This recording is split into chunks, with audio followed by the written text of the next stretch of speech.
Are we live? Yes. Yes, we're Are we? live. Oh, good. All right. Cool. The system works.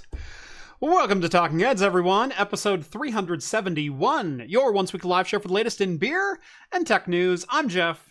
And I'm Steve. Welcome to the show, everyone. Thank you all so much for joining on this Wednesday night or in podcast form over on Spotify or wherever your favorite podcasts are found.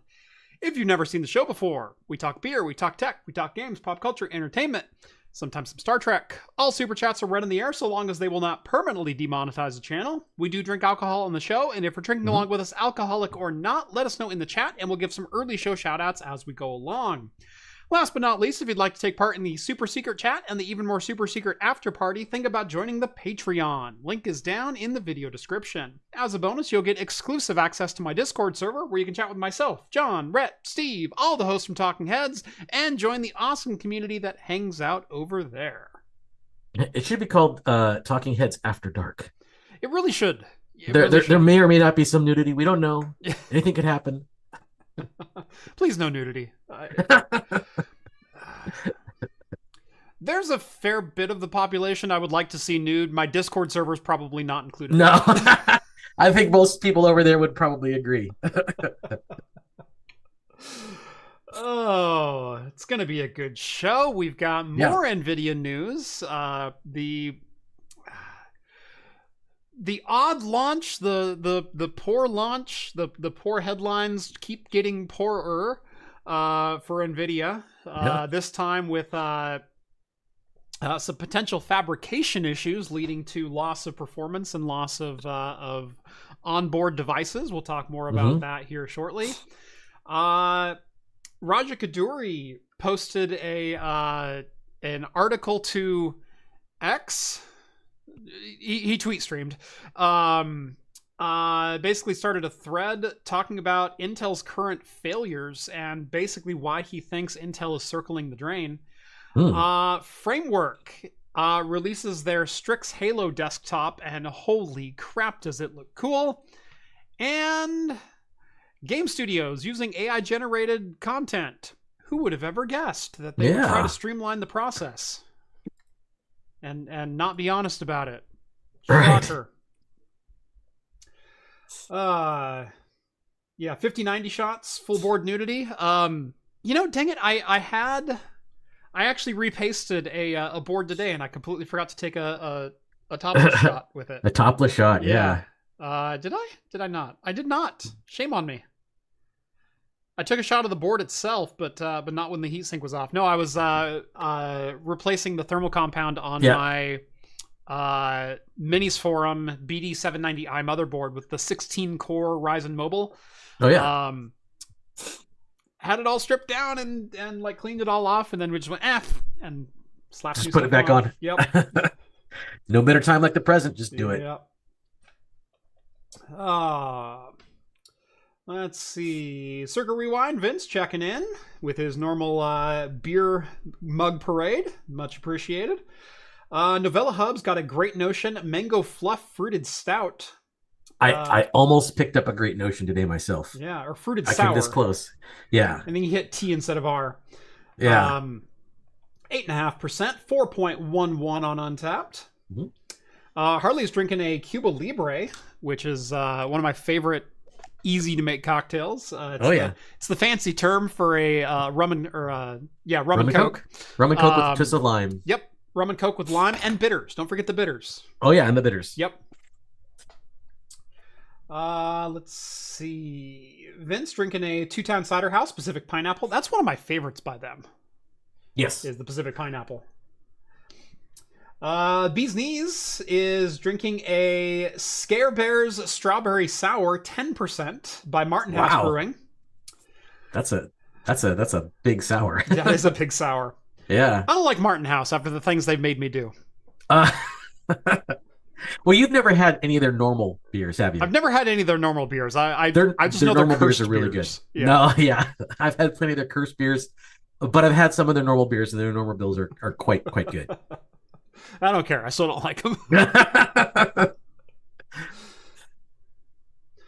William Shatner might be coming back as Kirk. I've heard they're asking, please don't.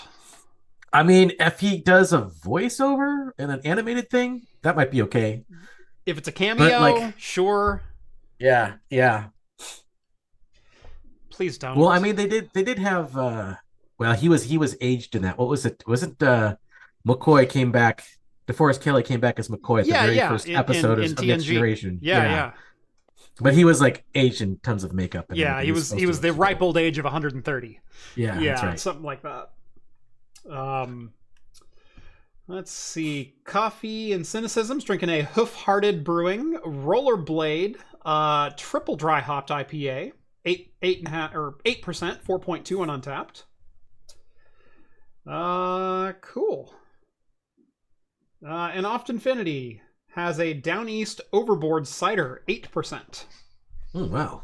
All right. Steve, what are you drinking tonight? Tonight I have this one. I believe it's an IPA. It's called Glow Getter from Alvarado Street Brewing. It's rated pretty high. It's a 8.7%, so pretty high up there. It's got, let's see, I got it because the hop combo looked really interesting. They got Strata, Nelson, Chinook, Simcoe Cryo, and Mosaic Cryo. Ah, So not only do they have regular hops, they have cryo hops in there too. oh, So nice. looks really, really good. And the second one I am most excited about because the last time I had one very similar to this, it was probably one of my favorite beers to drink in a long time. And this is another Dragon's Milk, Tales of Gold, but this is the Golden Ale. The last one I had was the Amber. And this one I'm hoping to be just as delicious because I loved that red Yeah. barrel aged red. That was stupendous. Yes. So I have high hopes for this one. And the fact that it's 11% doesn't hurt. Yeah. No, the Crimson Red, the Crimson Keep, is one of my favorite beers of all time. It is so freaking delicious. Today I'm having one of my other favorite beers of all time, and this one might surprise some people a little bit. This is the beer I get all the time when I go to the brewery. Mm-hmm. It is it's just a standard. It's 6.5%. It's a little bit more malty. I'm typically an IPA and a stout guy, but this is like right in the. This just hits on so many neurons. I don't know how to explain it properly, but this is Sanny Am's 1859 Maibach. Oh yeah, their Maibach is really good. This is one of my favorite beers. Yeah, they don't make. There's not too many places that make Maibachs Right anymore. In fact, Dead Guy has Maibach actually. Yeah. So one of the more famous one, but not too many people make those. And then completely unplanned, I am also having a Dragon's Milk. This one is a little bit different from yours, though. And unfortunately, I only have one of these. Otherwise, I definitely would have shared. This is a Dragon's Milk Reserve Coffee Chocolate. It's a bourbon barrel-aged stout with coffee and chocolate. That sounds wonderful. So, yeah. So that'll be my nightcap. We'll be sucking from the dragon's teat tonight. I'm going to say we talk Kirk real quick since we started off with Star Trek. We'll start with Star Trek this time, and then we'll get into some more tech news. Sure. I had some serious reservations about Picard coming back and doing Star Trek Picard. Right. And season 1 of Picard, I don't want to say vindicated or affirmed my doubts. Yeah. Because season 1 was very much a mixed bag. I liked some of the characters that they introduced. Right. I felt the writing, the pacing was completely off. Yeah, it was. For a show. And while I liked the overall story, and it gave us one of the best character moments in TNG, I think we can just spoil it now, with the moment with Data at the end of Star Trek Picard. Right. Season 1. One of the greatest all-time character-to-character, heartfelt, tear-jerking, moments in Star Trek history. Right. Overall, I was like C-. Like, yeah, it was all right. That's about what I gave it to. Yeah. Yeah, it was all right. Passable. I'd probably watch it again, but and there were definitely some very high moments, but it felt kind of like when Futurama came back on Comedy Central the first time round for season 7. Mm-hmm. So, they did the initial six seasons on Fox, and then they did the movies, and then they came back for season 7. Picard season 1 feels like Futurama season 7 to me, where the highs are just as high, but they're not nearly as frequent. Yeah. And in fact, the lows are much deeper. Yeah. And then, season 2, I think a little bit better. The pacing was a little bit more regular. It wasn't episodic. It was still a 10 episode story, but, at least more cohesive. Right. And then season 3, 10 out of 10. Yeah, literally the best season of Star Trek in Star Trek history. Knocked it out of the park. No problem. Yeah. And that's coming from someone who thinks the best season in Star Trek history was DS9 season 4. No, it absolutely knocked it out of the park. But Kirk coming back. It's been, 5 years? 6 years? No, because season 2 was interrupted by COVID for Picard. And so it's been almost 6 years since Picard season 1 came out. Oh, season 1. Yeah, I was going to say season 3, I think, came out not that long ago. 2 years ago? Yeah, I think it launched in 2020. Let me double check. Yeah, January 23rd, 2020. So it's been 5 years since Picard season 1 launched. Jeez, it's been that long already. Yeah. My God. Hey, and that's really funny. IMDb gave it a 7.5. I am like right in line with IMDb with where I rated that season. Yeah.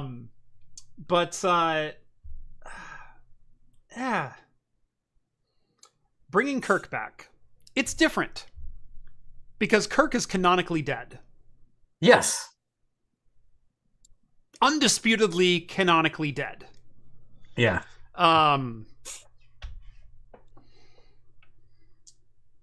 I don't like it. I don't like it at all. You've got 2 other James T. Kirks that have filled the role tremendously well. Oh yeah. You've got obviously Chris Pine in the reboots, and you've got what's his face from Strange New Worlds. Yeah, doing actually pretty darn good job with James T. Kirk. Let them take James T. Kirk. Yeah, you don't need to. Well, he's not dead yet, but I mean, come on, he's what, 90 something? How old is William Shatner? Yeah, slightly older than Patrick Stewart, but not by much. William Shatner. He's 93. 93. He's 93. Yeah. 93.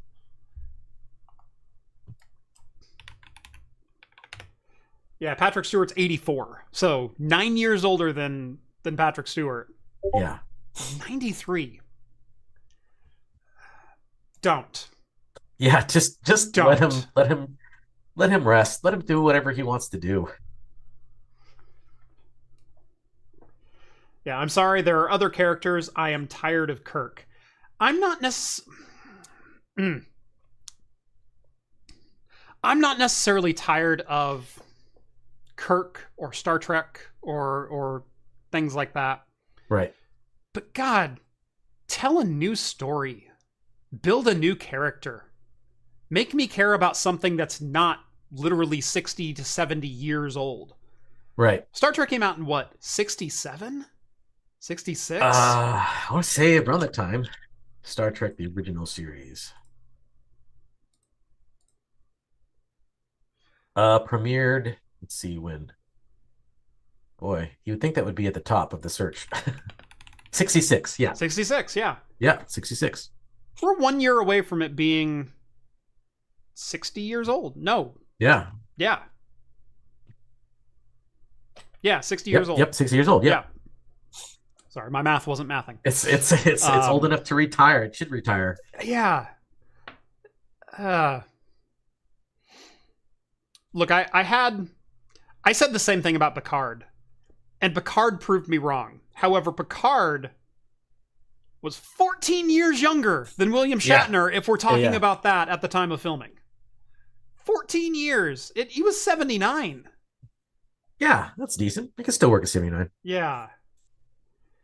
The thing is that even in the Next Generation, Picard looked old.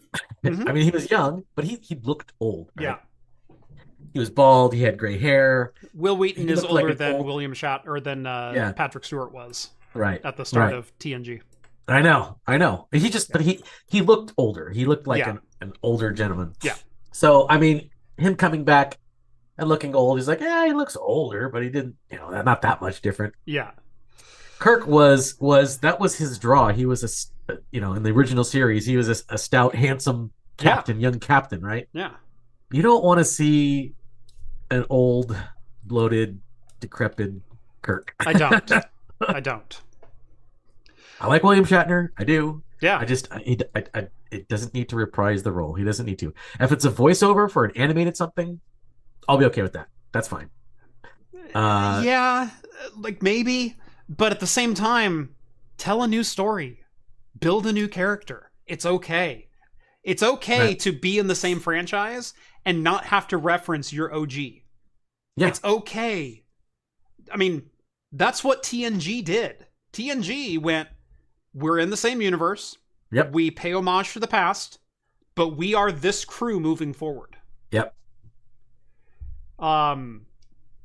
Deep Space Nine again did the same thing. DS9 it was massively did that. They did bring back Miles, but Miles was a bit player at best on TNG. Yeah. And so that gave him a little bit of continuity, and then obviously they added Worf in season 4 later on. Yeah. But that was after TNG had wrapped. Yeah. But Voyager was launching at the same time, and Voyager brought in a whole brand new cast as well, and told their own story. And that's completely okay.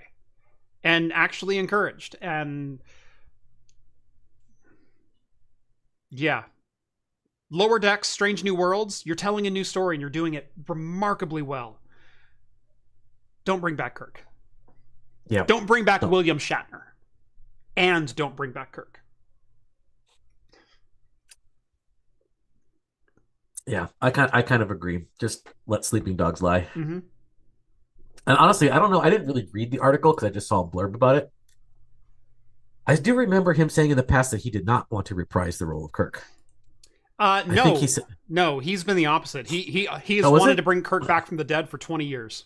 Oh, did he? Yep.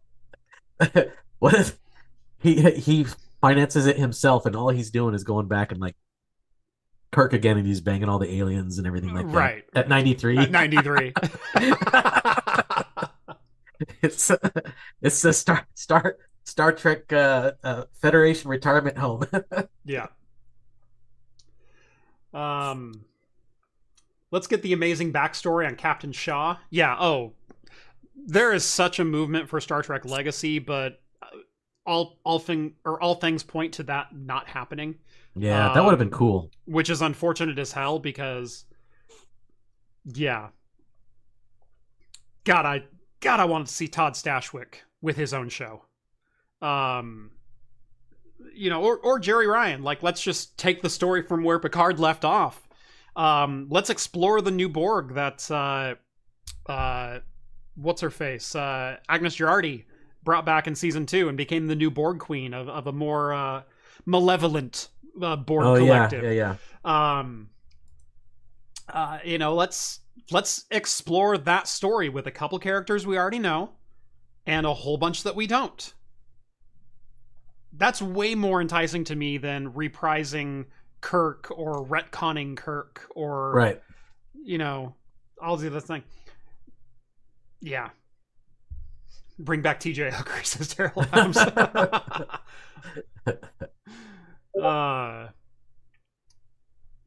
You can call me Officer TJ Hooker, Sheriff Officer TJ Hooker, to quote Family Guy. Oh, wasn't he in Tech Wars too? Oh, William Shatner wrote Tech Wars. Yeah, that's what I thought. That's his book. Yeah. Yeah. A lot of low for Lower Decks. I see you, Eric. Yep. Yeah. Ugh. Don't bring back Kirk. Anyway. Let's go ahead and dive into Nvidia. Not everything is hunky-dory on Planet Nvidia right now. Nope. So here's the RTX 5090. I actually haven't plugged mine back in to see if I have all the ROPs or not. I do know my benchmarks were in line with just about everyone else's, but as I wasn't directly comparing against, I was directly comparing against a 4080 Super, but not a 4090. So I don't know if in my particular benchmarks, mine is actually cutting the mustard. And seeing as how there's only about a 4.5% difference in performance, mine could be missing ROPs. I don't know. According to Nvidia, as we'll get into, there's a 0.5% chance that production manufacturing issues occurred, resulting in the reduce of ROPs on the Nvidia core. Let's break down what that actually means. So this has been reported by a number of different outlets. I believe, who was it that got to it first? I know Tom's Hardware was up there in the people who had done it. It started with actually a user on Reddit, I believe. Well, if it's 0.5%, I would guess it would probably be a user who probably found it. Yeah. Yeah, it was a user who found it. Actually, a Tech Power Up user who goes by the name of Wuxy Gamer. Posted to a thread on the Tech Power Up forums, reporting that his Zotac 5090 Solid was showing fewer ROPs in GPU-Z than the RTX 5090 should have shown. And so if we bring up this, the retail version of the 5090 should have 176 ROPs. His 5090, their 5090, is showing 168, so 8 fewer ROPs. What is a ROP? ROP is part of the CUDA core and has a massive hand in rasterization. It is one of the it's called the raster operations pipeline. It is what is responsible for rasterizing all your triangles and geometries. So missing 8 ROPs means a direct correlation in reduced performance with rasterization. Ray tracing, AI, and OpenCL, Open Compute, those do not use the raster cores. So this is something that would only really appear in gaming and or 3D rendering pipelines. Right. But 8 missing ROPs, resulting in a 4.54% loss in GPU's raster hardware capability. As it turns out, Tech Power Up had the same exact Zotac Solid 5090 in their inventory, took a look at it, and theirs was missing ROPs as well. So 2 cases of a Zotac Solid card having 8 fewer ROPs. And so Tech Power Up actually did a brief benchmark with it. Their original test was at 184.7 frames per second. And the 5090 Solid was at 174.4. And they couldn't really pin down why this one was showing worse performance. So they retested it after discovering that that card had 8 missing ROPs and came up with the same result. So that put it obviously below all of the other RTX 5090s that are on the market, with the Founders Edition coming in second to last to only the defective one. Yeah. So yeah, not only reported by a user, but then confirmed by Tech Power Up. But that's not the only... Oh, by the way, that's 5.6% slower. So 4.8% in raw raster performance, but 5.6% slower overall than the Founders Edition card, and 8.4% slower than Asus's Astral RTX 5090. So actually a pretty significant hit. Especially considering the amount of money they probably paid to get those cards. Yeah. Yeah. So, they also ran it through 3D Mark and a couple other tests as well. Throughout the week, so that was on last Wednesday. That was last Wednesday that the user posted on the thread. It was confirmed on Friday by Tech Power Up with one of their cards also missing ROPs. And throughout the weekend, we started getting more and more reports from users, both on Reddit, on MSI's forums, on Zotac's forums. And not just on Zotac cards. There's one that was an MSI 5090D, a China-specific variant of an MSI card, also with 176 ROPS. Let's see, there quite a few have popped up, as you would expect, especially since people are now checking them.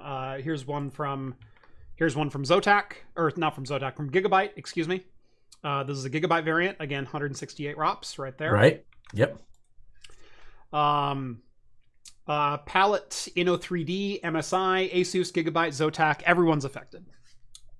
On the 22nd, that was what day? That was Sunday? Saturday. Yeah. Saturday.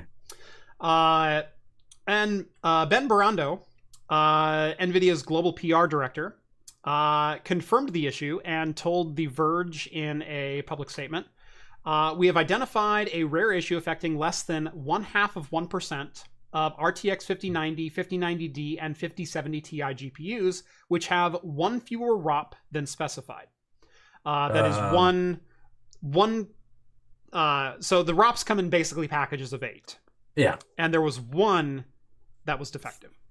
The average graphical performance is about 4% with no impact on AI and compute workflows. Affected customers can contact the board manufacturer for a replacement. Production anomaly has already been corrected. So NVIDIA on Saturday confirmed that the 5090, the 5090D, and the 5070 Ti have been affected, but did not mention the 5080. Well, in the days since then, there have also been a couple of users who have come forward and found, again, one defective ROP on RTX 5080s. So if we click through on this one, 104 instead of, I believe, the 112 as specified, right, under ROPS. Yeah. And NVIDIA did address this as of yesterday, on the 25th. Upon further investigation, we've identified that an early production build of the RTX 5080 GPUs were also affected by the same issue. Affected consumers can contact the board manufacturer for a replacement. So that's the story. Basically, it's a manufacturing defect that affected all of the first run dies, or up to 0.5% of the production run, according to NVIDIA, of their first run dies of the 5090, 5090D, 5080, and 5070 Ti. Interesting of note, those are actually two different dies. The GB202 is used by the higher three cards, the 5080, 5070. Or no, GB202 is the 5090 and the 5090D. The GB203 is the 5080 and the 5070 Ti. Mm-hmm. So we are talking about two distinct dies that are on the GPU. That are still affected by the same problem. Yeah. Right. So, yeah. Now you're going to go check yours, right? I am going to check mine.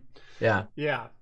I'm going to check all my cards because I've got 4 of the newly launched 5000 series cards, I think. That's right. So come to the after party. Jeff will check the ROPs on all his cards. Yeah. While drinking more beer. Right. The best time to check your hardware. The best time. Yeah.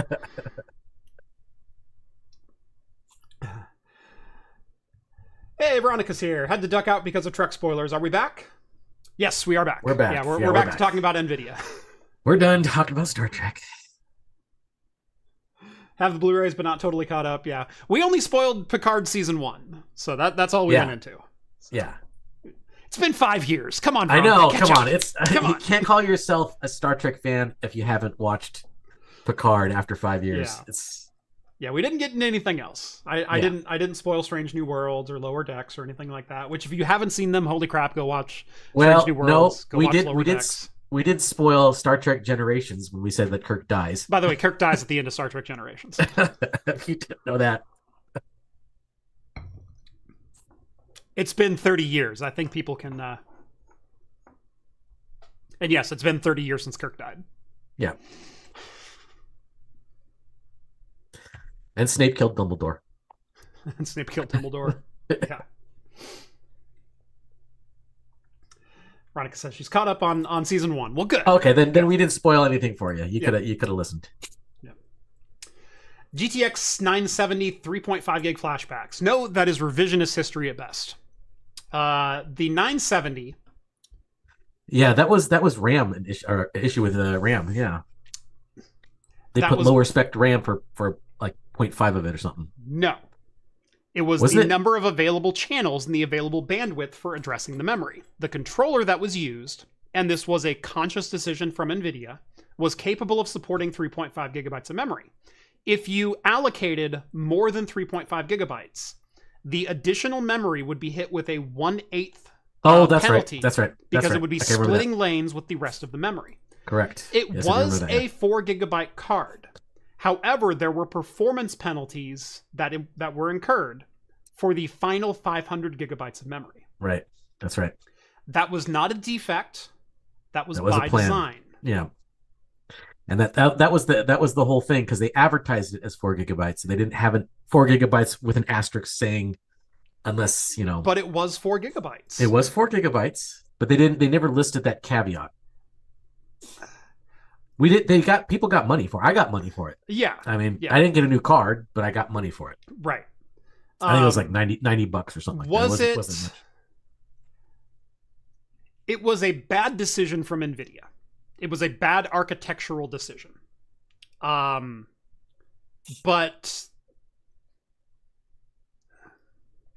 I hate to call the ROPS the same situation. That's a manufacturing defect.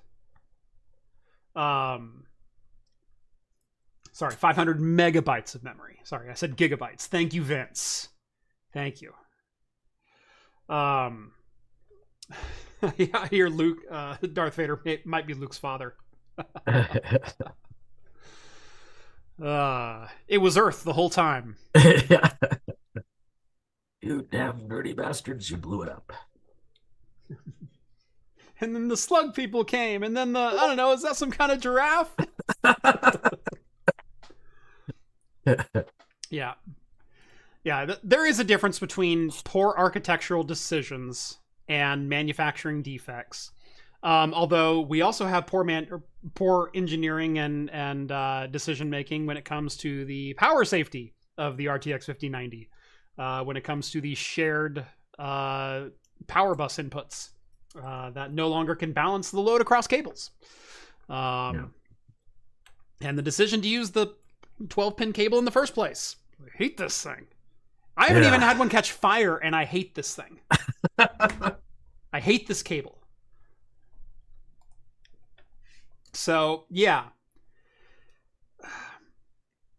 What else has gone wrong? Oh, right. They didn't disclose that they removed support for 32-bit physics acceleration. So if you play a game like... Oh, right. That's right. An older one. If you play a game like Mirror's Edge or Grand Theft Auto 4 or Borderlands 2 that relies on 32-bit physics... Weird physics things that happen, yeah. You get horribly slow physics acceleration because it offloads it to the CPU.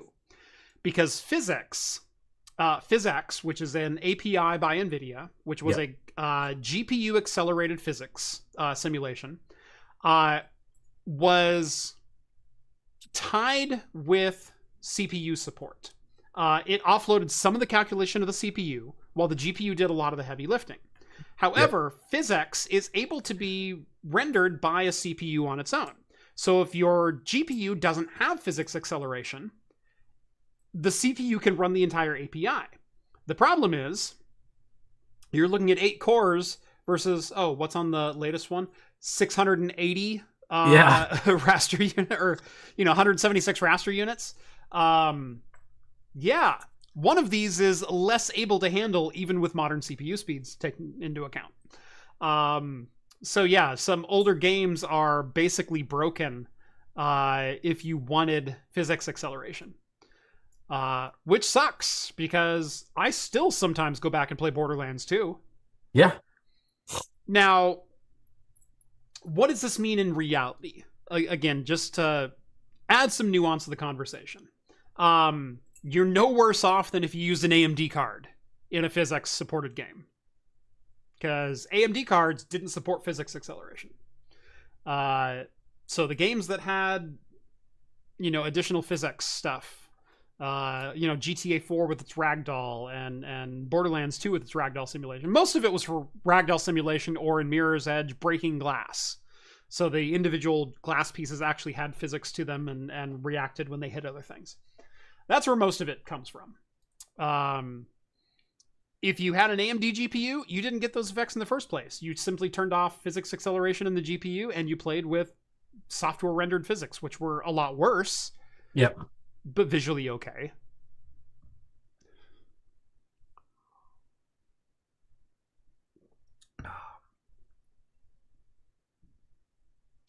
What games?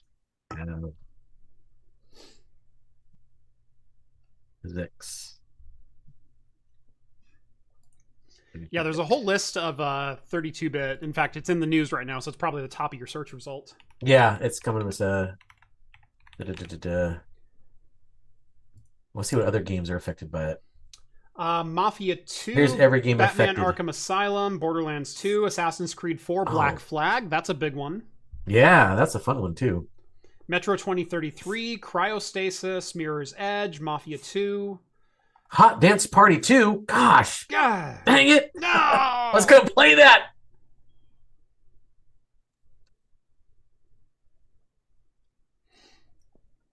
But you know what this means? Physics accelerators are back on the menu. Oh, that's right. Because they used to, well, yes, that's true. You used to be able to buy, and in fact, I did run for a while. I have it right here. Hold on. You still have one of the original age year?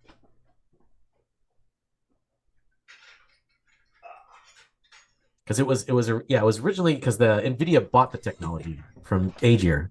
And it used to be a separate card. Yeah. So, for a while, Nvidia did sell, or board partners sold, physics accelerators. This was a standalone PCI Express card that you loaded into a machine and offloaded the physics acceleration from your GPU and your CPU both. And so in games that use physics, you would have better performance. Because your GPU can focus on rendering and your physics card can focus on just the physics. In late 2008.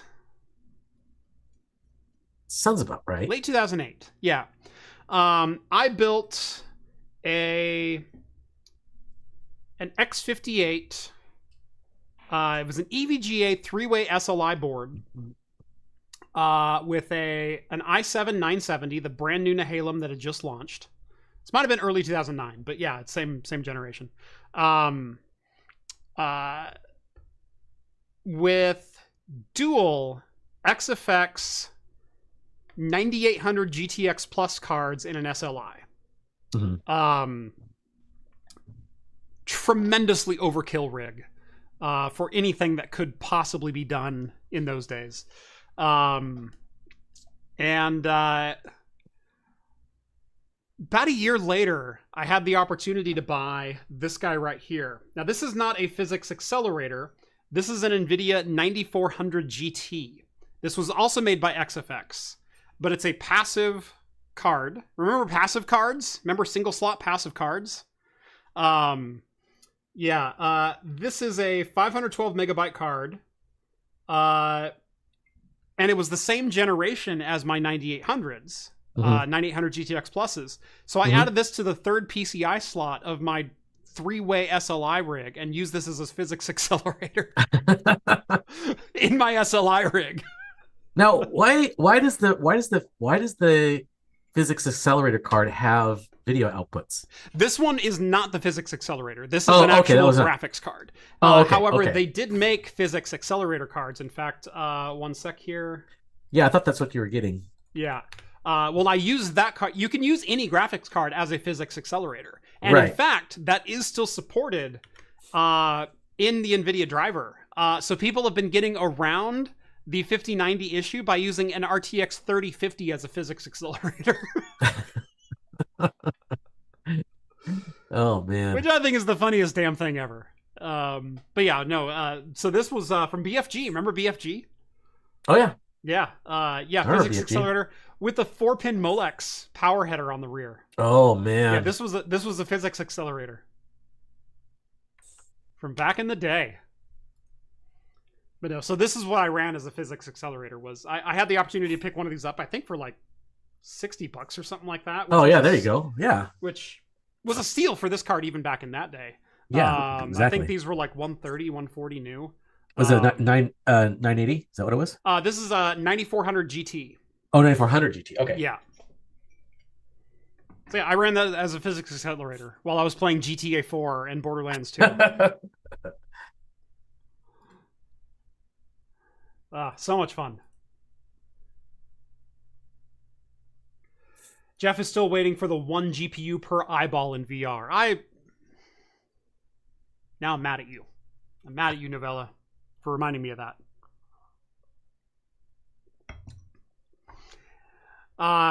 When I started this channel in 2017, I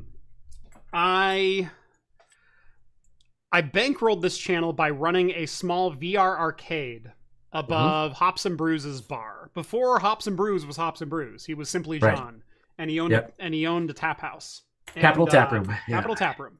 Yeah. And as part of his lease, he got 3 stories of the storefront building. He only needed the first story, and then he also built his fridge system in the basement of the building. But then he had this whole upper story, which was like this office space. Yeah, And, wasn't even being used. And he goes, "What do I do there? Like, I'm going to put a computer up there and an office up there because why not? You know, I can go there and do work while the bar's closed or whatever else." And I said, "Hey, do you want to lease me that space? And I want to make some money, so I want to make a VR arcade. Let's put in a floor and a green screen, and people can play VR, and we can stream it downstairs. So as people are like falling over and laughing and stupid and whatnot, people will be able to watch it and have a good time. We could play games, we could do tournaments." And he goes, "Yeah, that sounds like fun." So I did that. And the money I raised there is how I started the channel. I bought camera equipment and computers and things like that. The rest is kind of history. But the PC that I owned when I started that VR business was an X99 with an engineering sample Xeon. Some things never change. And I had installed into that dual RX 480s, and I had water cooled them. Right. I water cooled the whole system. And when you talk about water cooling a 2011 V3 and dual RX 480s with a 420 mil and a 280 mil rad, you're like room temperature at idle and 35C under full load. It was incredible. Yeah, super cool. The reason I ran dual RX 480s was not for the crossfire performance. Was actually because AMD the year prior had touted this new API of theirs called Liquid VR. And what it was supposed to do was work kind of like Crossfire. Where Crossfire would render alternate frames on GPUs. So frame 1 is rendered on card 1, frame 2 is rendered on card 2, and then frame 3, frame 4, frame 5. Liquid VR, because you're doing different things, you can render the left eye with one card and the right eye with the other. Yeah. And it was supposed to be plug and play with Unity and Unreal and CryEngine and all the engines that people were building VR games out of. Yep. Literally check the box and enable if you want Liquid VR to run. And if you have 2 graphics cards in your system, you can literally double your performance. Right. By rendering per eye. You don't get that lag, and you don't get that motion sickness. And you don't get the micro stuttering because they're not waiting for the other one to finish. Right. They're rendering at the same time. Yeah. Not a single game ever implemented it. Yep. So I spent $700 on graphics cards and another $300 on water blocks. For something that never came For something about. that never worked.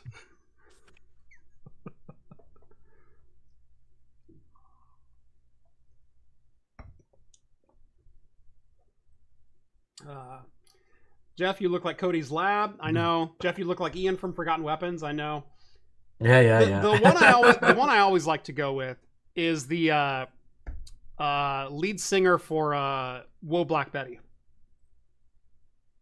Oh, is that the name of the band or the song? No, that's the name of the song. I forget the name of the band. Ram Jam. Lead singer for Ram Jam. Lead singer for Ram Jam. Okay, let's see. I gotta look that up. When I had longer hair, it was way better. And but you have to look at the original music video for Whoa Black Betty. Yeah, because you don't look like him now. I don't look like him now. Yeah. Let me see the Black Betty video. Here we go. I hope we. Oh, there we go. Oh, yeah, I kind of do. You gotta get those '80s glasses though. Yeah. I had some aviators around here. I don't know where they're at right now, but yeah.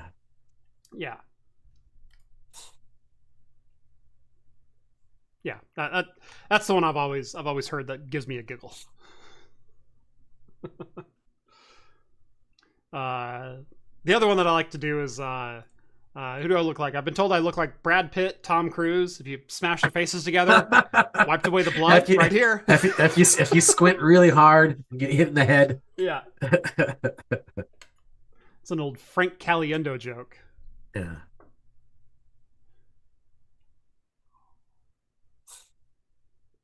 I've said it more than once, but I've never seen them in the same room at the same time. Yep.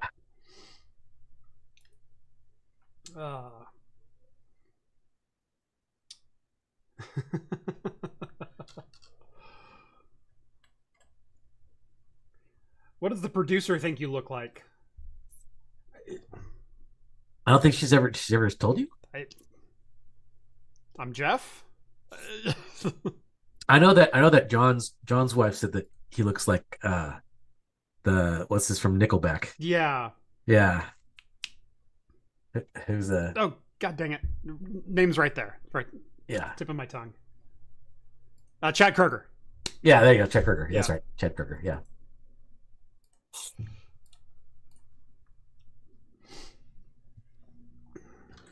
The dude from Mac Address. I've gotten that one a couple times. Yep. Jeff, what do you think the sweet spot is for doing VDI? It was suggested the P40. The P40 and the P100 are definitely kind of the sweet spot right now as far as really good performance, or good enough performance by modern standards. And it all depends on what you're looking for. If you're looking for just a little bit of 2D and 3D acceleration and video encoding, like you're using VDI the way it was intended, and that is like a hospital workstation for like mobile users and things like that. Right. You get a P40, you fire up 24 512 megabyte instances, you can run all 24 of them, that thing will never break a sweat. If you're looking for VDI as far as gaming, the P40 and the P100 are both still very, very good cards and still affordable, $150-ish. Last I checked on eBay. When you split them three ways, you'll get somewhere between 1050 Ti and 1066 gig performance on three different cards. And three different 8 gigabyte instances at that on the P40 if you have the 24 gig model. Which is nice. And that's certainly good enough for 1080 low settings on a number of games today. The problem is, in the years that I've been chasing VDI superiority, graphics technology has springboarded into the future by an astounding margin. My very first VDI video, we were talking about Kepler GPUs. Right. In the age of Turing GPUs. Yeah. So we were only 2.5 generations behind. So the best of the best still kind of competed with the mid-tier of the latest generation. It was kind of nice. And then when we were able to unlock consumer GPUs, we could unlock, Pascal and Turing GPUs. And that was when Ampere was the new thing. So we were only one generation behind when it came to GPU performance. Now we're 4 generations behind. And GPU performance has springboarded. Ampere was twice as fast as Turing, and Ada was twice as fast as Ampere was. So you're also 1/4 the performance of where we used to be like 70% of the performance. So it's not great anymore. That being said, I am looking at trying to do some VDI tests on some newer stuff to see, how far can you split an RTX 5090, because it technically is supported with Windows GPU-P in Hyper-V. Yeah, that's right. But yeah, it's not as good as it used to be. It's not as good as it used to be, at least on unsupported cards. Even officially supported cards that we can afford, it's not as good as it used to be.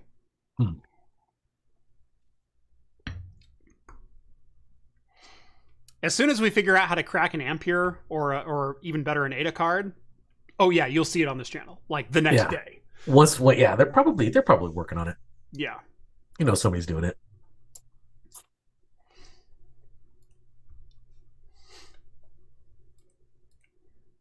But yeah, right now. You can do it with, if you buy a P40, like I said, it's still pretty good buy. If you're looking to buy one of those and use it as like a remote gaming to like amplify your Steam Deck when you're at home or something like that, it's still 3 times faster than a Steam Deck, even when it's split 3 ways. It's just not as performant as it used to be. And in fact, you're going to start to see some games that just don't play at all on some older VDI instances. Oh, like the BC250. Yeah, as soon as they crack all of the things that need to be cracked on the BC250 to make it work, which means acceleration and video encoding, those are 2 big things. You'll see it here. Yeah.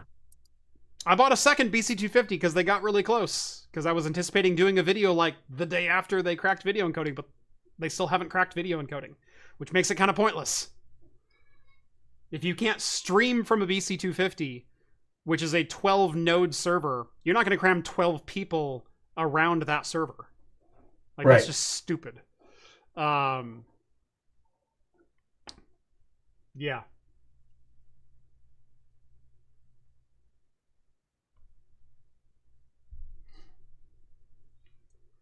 Yeah, that's what I've been noticing. If you want lower end VDI, you have multiple options. If you want high end VDI, you can get that. There really isn't anything in between. There really isn't, and that's by design by Nvidia. VDI has always been the top tier product from Nvidia. It's one of the things that only their top tier supports. I have 2 RTX A5000s, Ampere Generation 5000 Quadro cards. They support VDI. And I've used it in a video to some pretty fantastic support. I've got a Tesla V100. I still haven't shown this one on the channel, but I've been working on it, and it works very well as well. The V100 also very much struggles compared to compared to newer generation cards. Like it's Volta. It was what Turing was supposed to be. But it still doesn't hold a candle to Ampere. Yeah, it's always been you need to pay $4,000 to $6,000 to get VDI support from Nvidia, and then you also have to license it. The only reason it became popular was because we unlocked it for consumer GPUs, but that method only worked through Turing. After Turing, when you hit Ampere, they went to SRIOV only, and we haven't been able to crack SRIOV for open availability yet.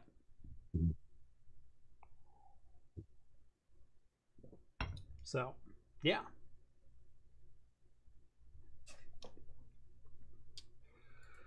Oh. We get a super chat. One super chat. Oh, super chat. What's this about VDI intended use case? Yeah. Thanks, Green. Yeah. If it wasn't obvious that how much I love to tinker with things, the VDI series should be, evidence 001 of getting things to work for methods in which they weren't intended. That's always been fun. Let's see. I really don't get why everyone isn't going hard on Intel's GPUs for VDI in the enterprise space. It's because Intel refuses to acknowledge that the Flex 170 and Flex 140 even exist. If you could buy them at retail, we'd be all over it. The problem is, you have to buy a Flex 170 and a Flex 140 through an authorized partner, an ODM. Yeah. So your HP, your Dell, your Supermicro, your Cisco, your whoever else. They only come pre-configured in boxes. The performance of the Flex 170 is equivalent to about an RTX 5000, which is Turing generation. Right. So 3 generations old at this point. Yeah. 4 generations old. Blackwell, Ada, Ampere, Turing. 4 generations old. Second from the highest product of 4 generations old. And while it's license free, Intel is charging ungodly amounts for that card. Intel wants $2,000 for a Flex 140. That's ridiculous. Do you know what the Flex 140 is? Flex 140 is a dual GPU card with 2 of the GPU dies from an A380, $140 card. Yeah, it's ridiculous. They want $2,000. $2,000, yeah. That's on the low end. So just like AMD, they're out there trumpeting, license free, you can do whatever you want with our GPUs, it doesn't cost you anything. Yeah, if you sold it for $500 or $600, I'd have bought 6 of them by now. I would have bought 6 of them by now. Not for $2,000. Nuh-uh. Yeah. I have been beyond frustrated with Intel. I even just wanted to show off the cards. I have been on the waiting list to get a Flex GPU for 2.5 years from Intel. And you got pretty good contacts at Intel too, because they've invited you to numerous things. Mm-hmm. Yeah. Yep. Until they laid off my contacts, which was... Oh, that's right. Okay. Yeah. So now you don't have an in anymore. Yeah. Speaking of Intel, that was a fantastic question. Great segue. Fantastic question leading directly into our next story. Raja Koduri, ex-Intel exec, in charge of graphics. Yep. Blames the... I'm going to use this phrase so much. I love this phrase. This is great. Blames the bureaucratic PowerPoint snakes within the company for its current issues. These processes multiply and coil around engineers. There's Raja Koduri holding an A770 graphics card, mind you. Former chief architect and executive vice president of Intel's architecture, graphics, and software division. Raja is an engineer through and through. I have heard nothing but good things about Raja. Anyway, he wrote a Twitter article. Oh, it is actually an article. Okay. It is actually an article. Cool. Oops. I'm holding control. There we go. Coordinators, coders. I do like the AI art in this case. I know. I was just going to say that's obviously AI art, but it's still pretty funny. Yeah. Um, yeah. As Raja starts, Intel had a tough 2024. Yes, they did. Yes. It's about the only way you can sum it up is Intel had a tough 2024.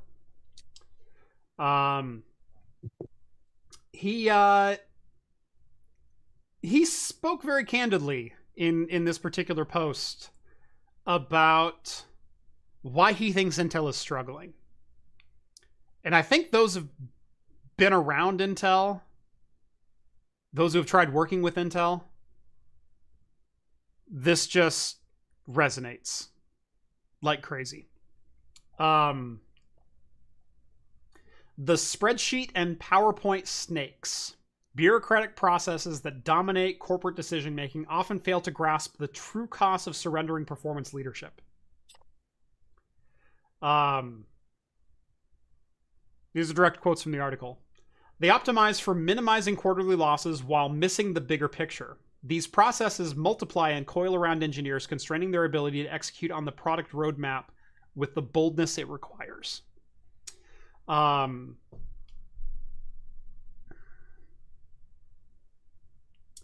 climate of fear surrounds any attempt at skunkworks initiatives outside established processes. One misstep and the bureaucratic snakes strike. This environment has bred a pervasive, learned helplessness throughout the engineering ranks, stifling the very innovation culture that built Intel's empire. In my dealings with Intel, there was not a single person at the company that could answer any question that I had. And I know Intel's a big company, and I've worked with corporations before. Yeah, they're big company though. Yeah. There was not a single contact who could even tell me who I needed to ask my questions to. The PR contacts didn't know each other. They didn't know who was in charge of what.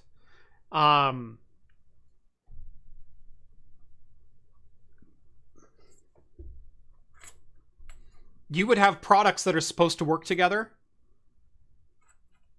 Like, let's just keep on Intel Flex for a moment. Right. Intel Flex GPUs corresponded with the launch of Sapphire Rapids. Right. I was at the launch of Sapphire Rapids. And I said, hey, I'd also like, number one, am I getting this for review? And they said, yes. And I said, okay, cool. I also work and do a lot of work with VDI. And I'd love to show Intel's solution in this market. Can I get a couple of Flex 170s and a couple of Flex 140s? No. Well, who do I ask about that? I don't know. That's a graphics project. We're Xeon. Okay. Can I get some storage with that? No. That's Optane. Well, who do I contact at Optane? I don't know who runs Optane. Okay, well, surely you can get me a 100 gig NIC. Now that'd be networking. Well, who's in charge of networking? I don't know, some guy.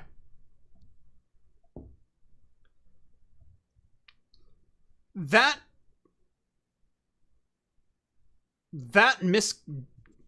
discommunication, that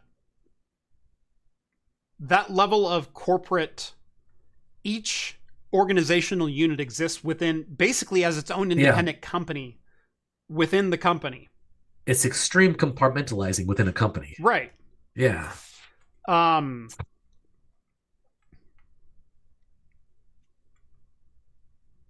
of the most interesting experiences that I've ever had, and I think this sums it up, not even talking to Intel as the corporation, or talking to Intel as the engineering firm, or talking to Intel as the company.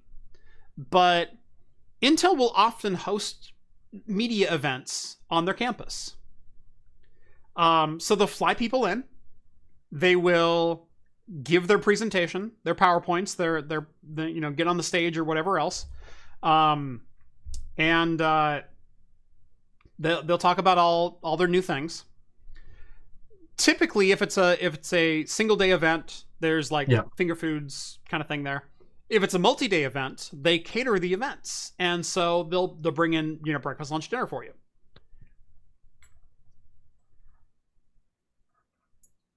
The level at which they try to impress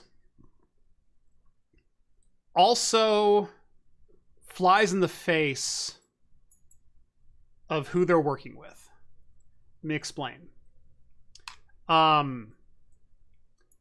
If I'm there as press, yep, I'm making an everyman's paycheck. I am solidly in the everyman's, working man's class of income, correct? Correct. How do you cater to the everyman's class of income? What do you do for breakfast? I know this is out of left field, but just follow me. Just follow me here.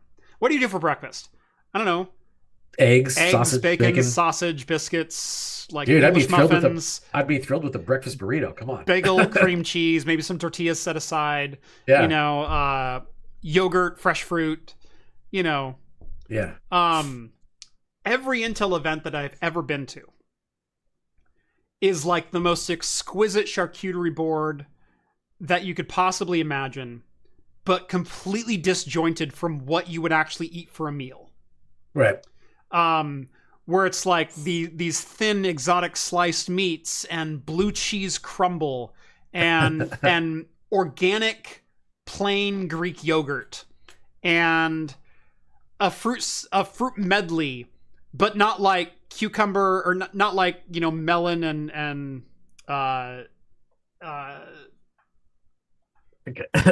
some kind of in served by an endangered panda or right, something. Right, It's yeah. all like we're like ice sculptures that are, you know, spouting off, you know, spring water. Yeah, from it's not Peru. like melon and grapes and strawberries. It's like right. It's like kiwi and kumquats and like, you know, all these dragon really and starfruit, dragon fruit and starfruit, and it's like,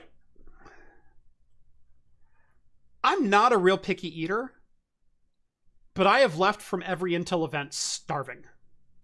It's just like nothing to eat. Because it's like, I don't eat plain Greek yogurt and walnuts for breakfast. Yeah. Stop trying to impress me and give me some food. The continental breakfast at the Quality Inn has better food than Intel does at every single press event they've ever had. Just have a waffle bar at the Intel press event. Go nuts for that. I mean, yeah. But that is such a minor thing. Yeah. But to me, that speaks volumes of the paradigm that Raja is talking about in this article. They are so disjointed and disconnected even from each other. And even from the people that they work with. And you add on top of that a culture of fear and intimidation and rollover and everything else that goes with it. And if you're... and you penny pinch to death while you step over a dollar to make a dime. Yeah. That's the death of any company. Yeah. Let alone when you give up market leadership, literally in every category that you ever held it. And you go, we're going to be fine. People don't buy the 80th percentile in tech. They buy the market leader. Yep, they do. Look at NVIDIA's market share. Look at NVIDIA's market share for graphics cards. Oh, they're dominating. 87%. Even just because didn't they release their earnings report today? Nvidia did, yeah, I believe. Yeah. And despite all the negative press of the 790s or the 5000 series, they still released that. I mean, their earnings were great. Their stocks went up. So all this bad news didn't affect them at all because they're still the market leader. Nope. Well, it's also because GeForce is a drop in the bucket compared to their AI revenue. That's true. That's absolutely true. I mean, we knew that when we went to the keynote event at CES. Yeah. It was more about AI than it was about anything else. Yeah. But no, when you talk about failure to execute and failure to understand your product and failure to understand your market, and I just keep thinking back to all those press lunches that I had with Intel, All right. and Such thinking money about, wasted. yeah.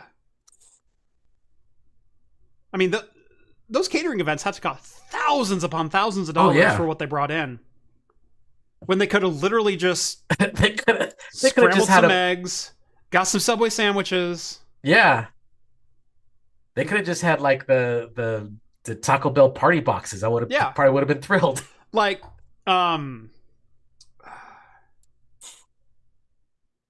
I've only ever had one other press dinner that was similar to that, but it was at an upscale restaurant Right. in Vegas. Was it Corsair put it Was on? that Carousel? No, that was awesome. Yeah, the Corsair actually. one. I love that. Yeah. And while That they was had delicious, some though. like interesting foods, Yeah. it was all approachable. Oh yeah, that was because the one that was they had like a fancy macaroni and cheese. Yeah.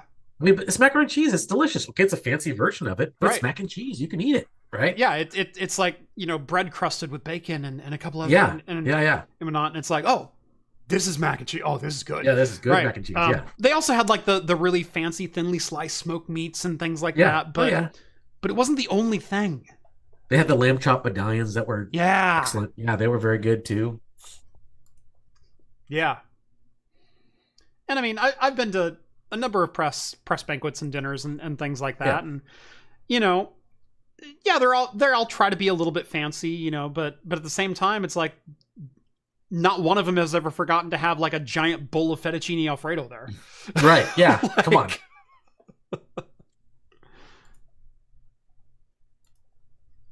I mean, dude, peoples would be thrilled with like a taco bar or burger bar, anything Yeah. like that. Yeah. Thrilled. Every Intel meal I've ever had has been absolutely terrible. Just overthinking everything. Yeah.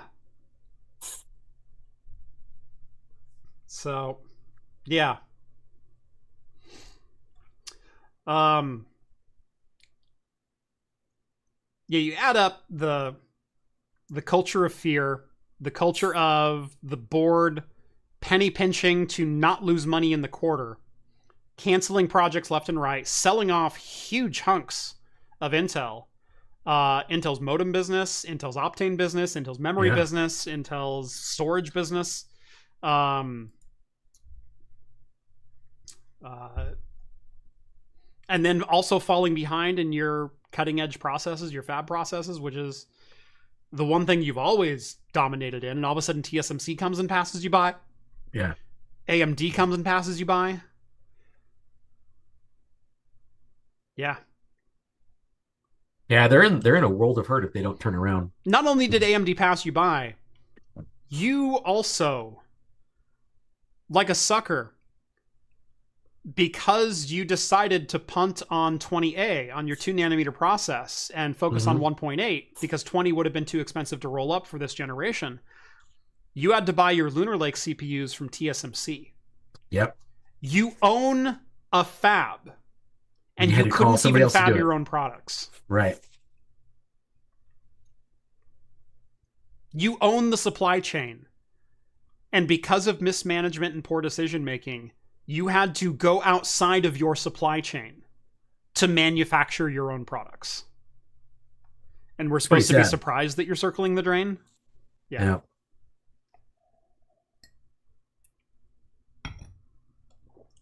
Yeah. It's rare to see someone go quite this direct with an impromptu article. Like, Raja just posted this to his private Twitter account. His personal Twitter. Yep. Unprompted, but when you work for a company and you believe in that company, even former company, you always want them to do their best. And a failing Intel is bad for everyone. Competition rises all boats. We've talked about that so many times on the channel. That fierce competition raises all ships. That's when innovation gets better, gets more intense. That's when we make more dramatic leaps in performance. That's when companies grow the most, is when they're trying to find more and more talent to make those innovations. It's also when the consumers win because you get into pricing wars where it drives the costs down for consumers. Competition is important for the industry. Oh, yeah.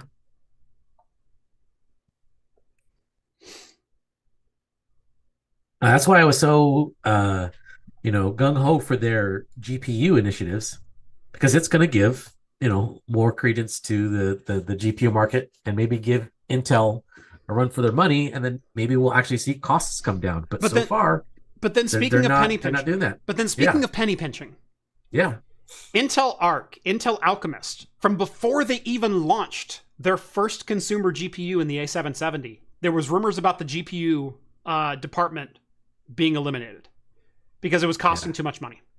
Right. Yeah. Development. They couldn't see the potential. Yeah, that costs a lot of money, especially when you're starting from nothing and trying to catch up to the king. Making up for 25 years of lost time costs money. Yes, it costs a lot of money.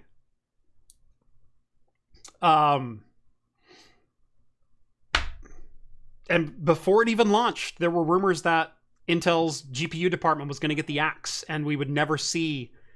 It would literally be billions of dollars wasted for Intel. Blackwell. When Blackwell. No. God, what is. The latest one's Battlemage. Battlemage. Thank you. Yeah. Sorry. Nvidia is Blackwell. Battlemage. Battlemage Celestia. Got it. Yeah. When Battlemage launched, before Battlemage launched, there were rumors that they're not going to launch Battlemage. They're just going to cancel the department. And then the B580 launched. And we're like, woohoo, finally a great graphics card for $250. Awesome. Thank you, Intel. Do you know what Intel also did? They canceled their larger die of Battlemage. We're not going to get a 700 series. We're not going to get a flagship card this generation because they decided it was too expensive to produce. Because they would have to sink money into fabs, and they didn't want to sink money into fabs. Yeah, they don't do that. Yeah. What the absolute are you doing, Intel? Well, that's probably why he wrote this article. You're floating out this goddamn dead horse of a product with no for sure future. Yeah. We know you've been cutting engineers like crazy. Either do it or don't. Either pull the fucking trigger or get out of the goddamn way.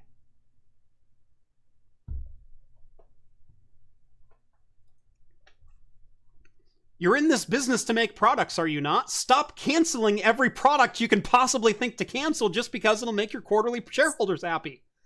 For God's sakes, how long do we have to play this goddamn game? Yeah, I don't know. The future for Intel, I was looking at their stocks, and it's not, well, I mean, they're up to date, but I'm talking about every shareholder on the planet right now. How long do we have to play this game when you finally realize that short-term games do not outweigh long-term success? Don't. And it's been just the 1 year prospect, they're down quite a bit. Mm-hmm. Yeah.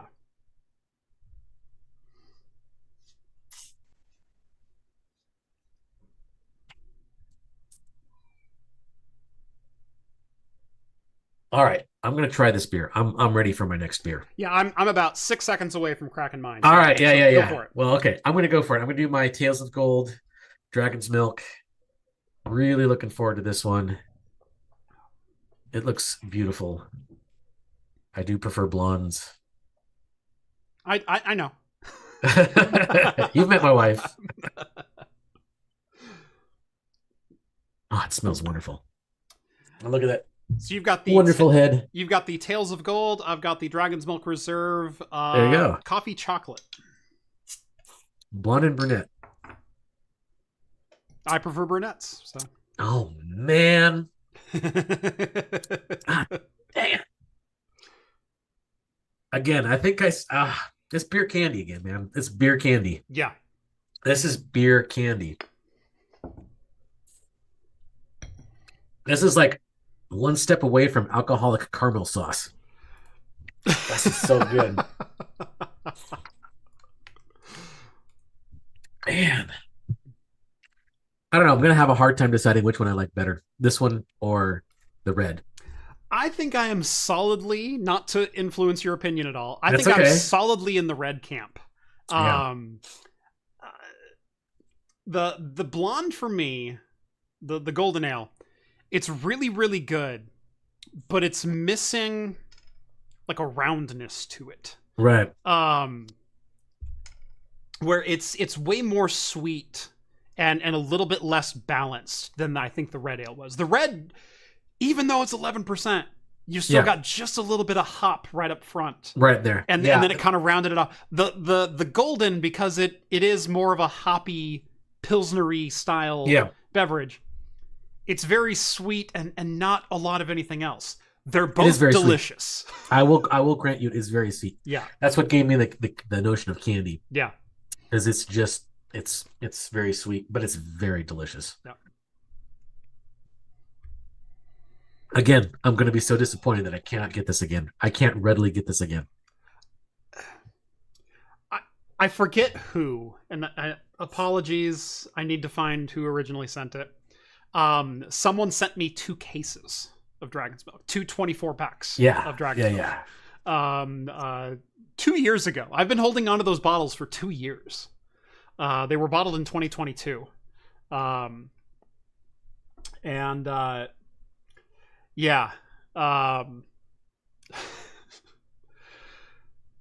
been slowly going through them. You have no idea how much willpower it took to make sure that all of you got bottles. My precious.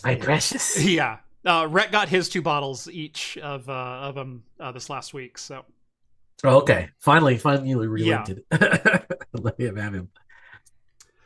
You could have just uncapped it, poured some Rainier in there, recapped it. He wouldn't have known. He never would have known the difference. At least for was the like, that's right. It's like, wow, I didn't know Dragon's Milk tasted like Rainier. It's the best. This is the best beer ever.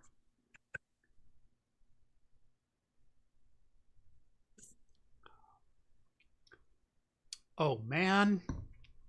I bet that's great. Oh, there's another level there.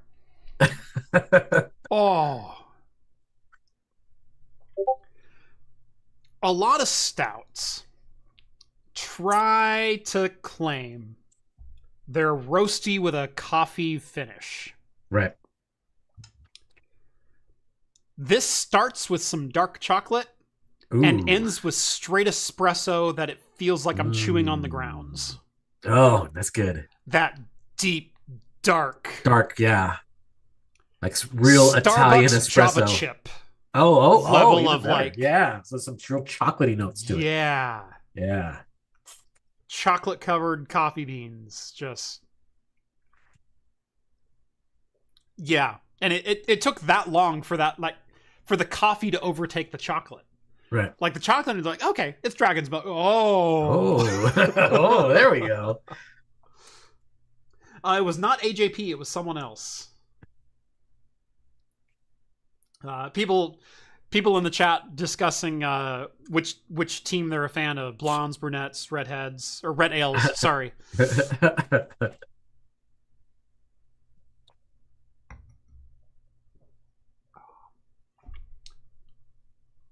Oh, the coffee comes so late. But it's good, huh? I had swallowed, and like 4 seconds later, the coffee comes in full pops force. out. Like it, it was that long of a delay, man. Oh man, that is tasty. That is tasty. That is dangerous. They got to start distributing out here. That's all I got to say. They really do, and that's kind of funny because they're not as well known and hard as their beers are. I don't ever see them on Tavour at all. Yeah, ever. I don't know why. Yeah. Do you ever see Bell's on Tavour? Because I'm trying to think of like other Michigan breweries, and Bell's. No, I don't. I have seen Hop Slam come out here a couple times. Yeah, I've seen Hop Slam. And Two Hearted, I've seen it before. Yeah, that's Bell's.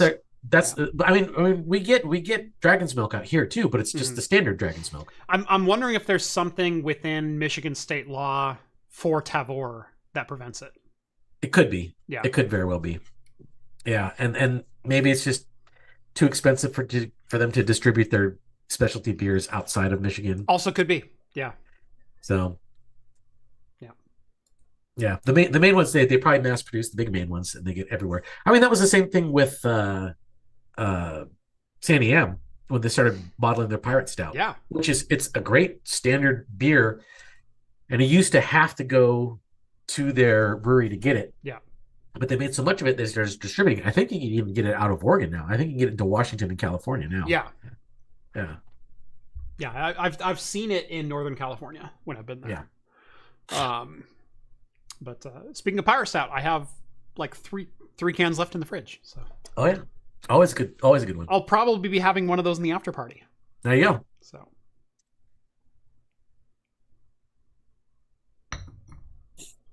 Moving on. Strix Halo has made its first appearance here in the last week or so.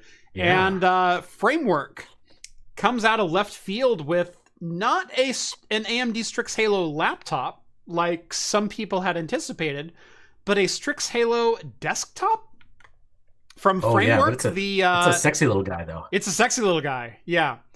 So Framework is obviously most well known for their open platform laptops, making really good laptops that are also easily repairable and modular. And a lot of people were waiting for Strix Halo to launch because Strix Halo, for those who don't know, is AMD's latest mobile platform, with the 365, 385, and 395 APUs having 12 cores and was the base one 32 compute units? Yeah, 32 compute units of RDNA 3.5. The 385 having 16 cores and 40 compute units of RDNA 3.5. And then the 395 being the top end model, being just a little bit faster with the same 16 and 40. To put that in comparison, the previous top end spec was the AI370 APU from AMD, which had 16 cores and 16 compute units of RDNA 3.5 graphics. So, well over doubling, between double and 2.5% improvements on the amount of compute units for RDNA 3.5 graphics, in a package that draws 110 watts at full performance, and can be easily cut down to like 65 watts or even 35 watts in mobile platforms, and you still get massive performance gains. Yeah. It is the platform I've been waiting to launch for so long. I have been asking AMD to get you this. Every time I see my AMD rep, when are you going to put more compute units in your APUs? APUs, yeah. Because I know you're capable of it. Because you did it for Intel. You made the Hades Canyon Nooks with Intel. Collaboration with Intel with Intel Coffee Lake. With the 8809G, which had famously 6 cores of Intel x86 and 20 compute units. Yeah. Of AMD. 20 and 24 compute units, depending on the two models that you got. Of AMD, it wasn't Polaris. It was just before Polaris. Was it Polaris? Might have been Fiji. Whatever. I don't remember. But you put a lot of compute. You put a lot of GPU compute into a package before. Why have you not done that since? There's a market for it. There's a market for like mid-range entry-level graphics on a single chip. Yeah. Deliver it. Oh, yeah. Just do it. People will buy it. Yeah, especially when I put it in a tiny form factor like this. Yeah. That kind of performance in a tiny little package. I mean, to be clear, like right now I'm holding not that. I wish this was... No, I know. I wish this was that. Was that. Yeah. This is not that. This is really good. This is Minis Forum's BD790i. It is their mobile Zen 4 platform. It's a 7945HX with 16 cores and 32 threads. of Zen 4 with a 5.1 gigahertz boost or something like that. Oh, that's good. But the GPU is the 610M. It's 3 compute units of RDNA 3.5. Right. And it's just enough to get video out. It's not meant to be a gaming machine or anything like that. Yeah. It's integrated graphics. Right. But I've been looking at this platform and going, give me 8 cores and 32 compute units. For gaming, you don't need 16 cores. But for like a workstation, 16 core, 32 thread with 40 compute units of RDNA 3, that's beyond RTX 4060 desktop level performance. Yeah. That's faster than an RX 7600 XT desktop graphics card. And they put it in this chip. And it's insane. David says, I have those Nooks. I have one of those Nooks as well. I've considered selling it so many times over the years, but it is one of those ones that I worked so hard to find for so many years. Because they went on, I think they were $800 when they launched. And it was a one generation product. And then whenever you wanted one, they were $1,200 or $1,500 bucks. Yeah, and I finally found one on eBay, new in box for $500, and I bought it. Ooh. And so I have a Hades Canyon Nook. And it's a 6 core with, I think mine's the 20 compute unit. And it's great.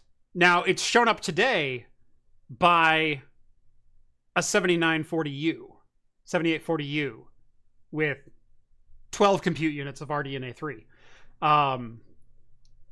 So do I need to keep it? No. But it's one of those like computing history things that I really, really like to have.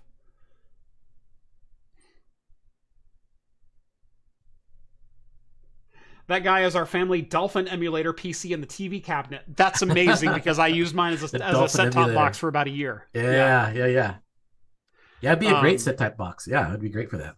Yeah.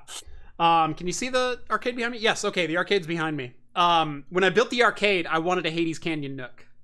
That's what I wanted to use. Instead, it'd be great for that too, yeah. Yeah. Instead, I have a Zotac Z-Box with a... Gosh, which one was it?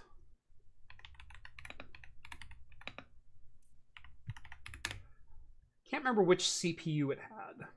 It's an EN860. It's an i5 mobile CPU. I'm trying to remember which one. Broadwell.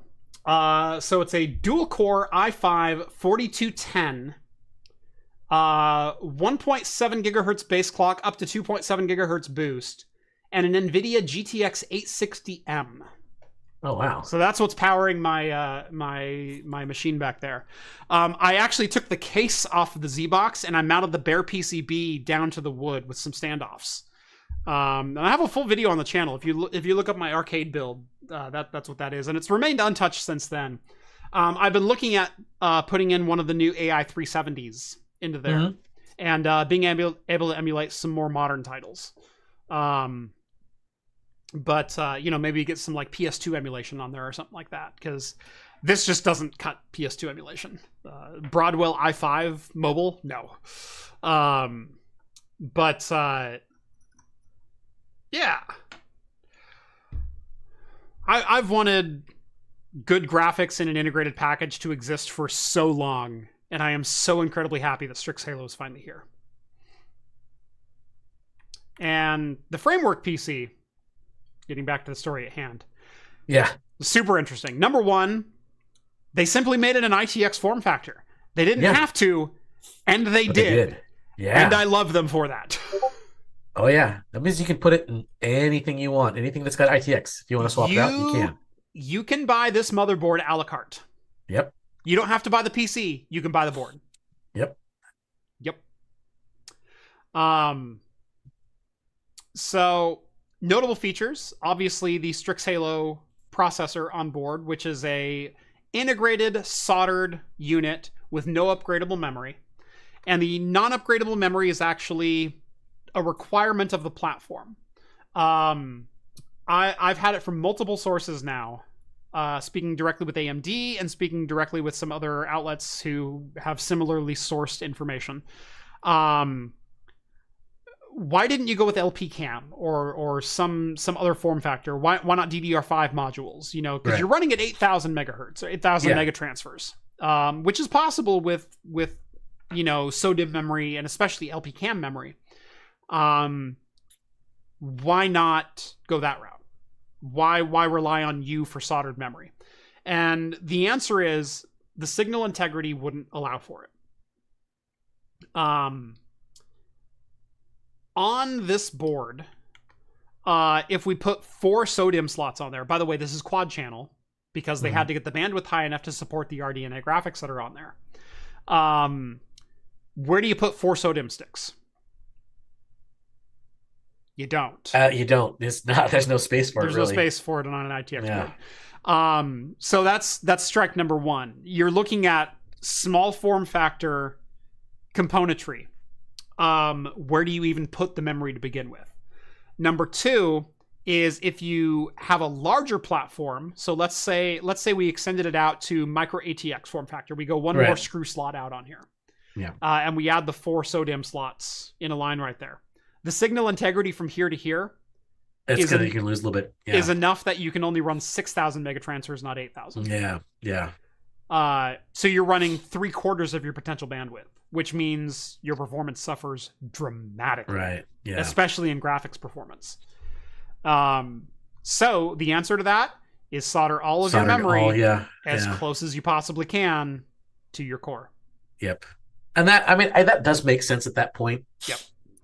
And if they offer I'm kind of because I didn't get a chance to read most of these articles before because I wasn't I didn't know I was going to be on tonight. I've taken John's place for those who don't know. Yeah. He's in I think Kansas City or something like that. He's out there for work. Yeah. So at 3:00 I sent out a message and said, "Who's hosting tonight?" Oh, right, it's John's week, and I got a response. John's not here. Unless he wants to. I mean, it would have been fun to see him stream from a hotel. Yeah, hotel in Kansas City. He has been in chat. I've seen him a couple times in chat. Yeah, I saw him pop up once in a while. But yeah, if they do offer and I'm just reading it now, it's just they offer between 32 gigs and 128 gigs. Yeah. If they offer the 64 gig in between, they do. Yeah. Okay. Yeah. Then they do. Then who cares? You get whichever one you want. Yeah. The really cool thing is because it's an APU and it's a shared memory pool between GPU and CPU. Let's say you buy a 128 gig version. Right. In Windows, you can allocate 96 gigs to video if you wanted to. Yeah. That's pretty crazy. That's insane. For local AI inferencing. Right. To have 96 gigs of video memory available on an ITX board. Right. People are going to cluster the absolute shit out of these things. So it wasn't what? Okay, the 128 gig version is about $2,000 though. It's about $2,000. Right? That's $2,000. Yeah. Yeah.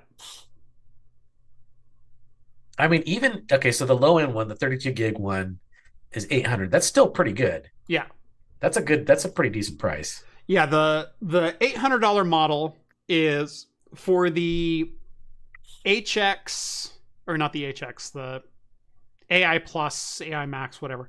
365. Yeah. Which is the AMD 365. Hold on.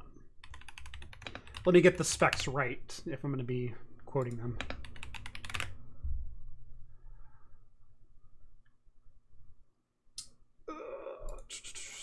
AI Max series, Strix Halo. Okay.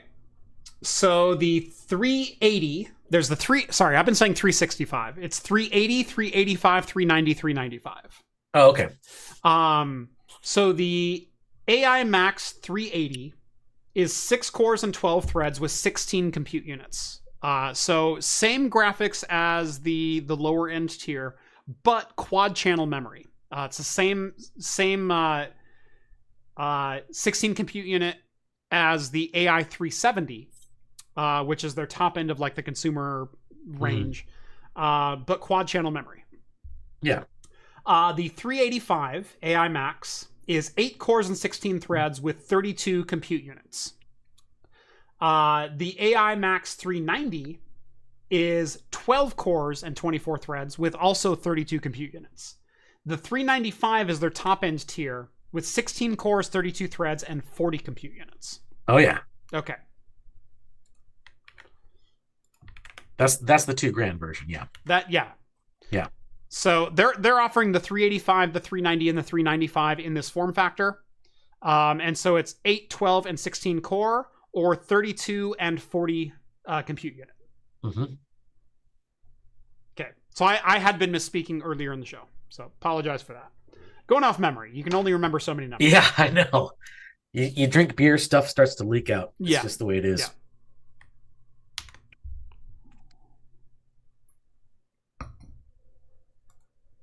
Yeah. So yeah, but $800 for that, for this, for the 385, 8 core, 16 threads, and 32 compute units. That's pretty good.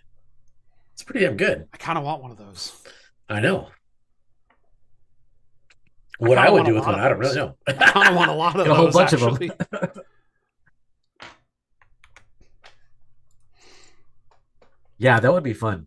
I mean, just to have a whole bunch of them, just to mess around with. You know what I want AMD to do, just to break the internet or to break my frame of consciousness as a whole? Let me GPU split this one. Oh, that would be crazy. Give me VDI support. I mean, it's an AI Max Plus Pro, right? It's Pro. Right. Have Let a tiny little... Let me VDI that bitch. Tiny VDI. Baby VDI. I mean, considering your old VDI projects were just big towers, to be able to have it in a little tiny box, would be crazy.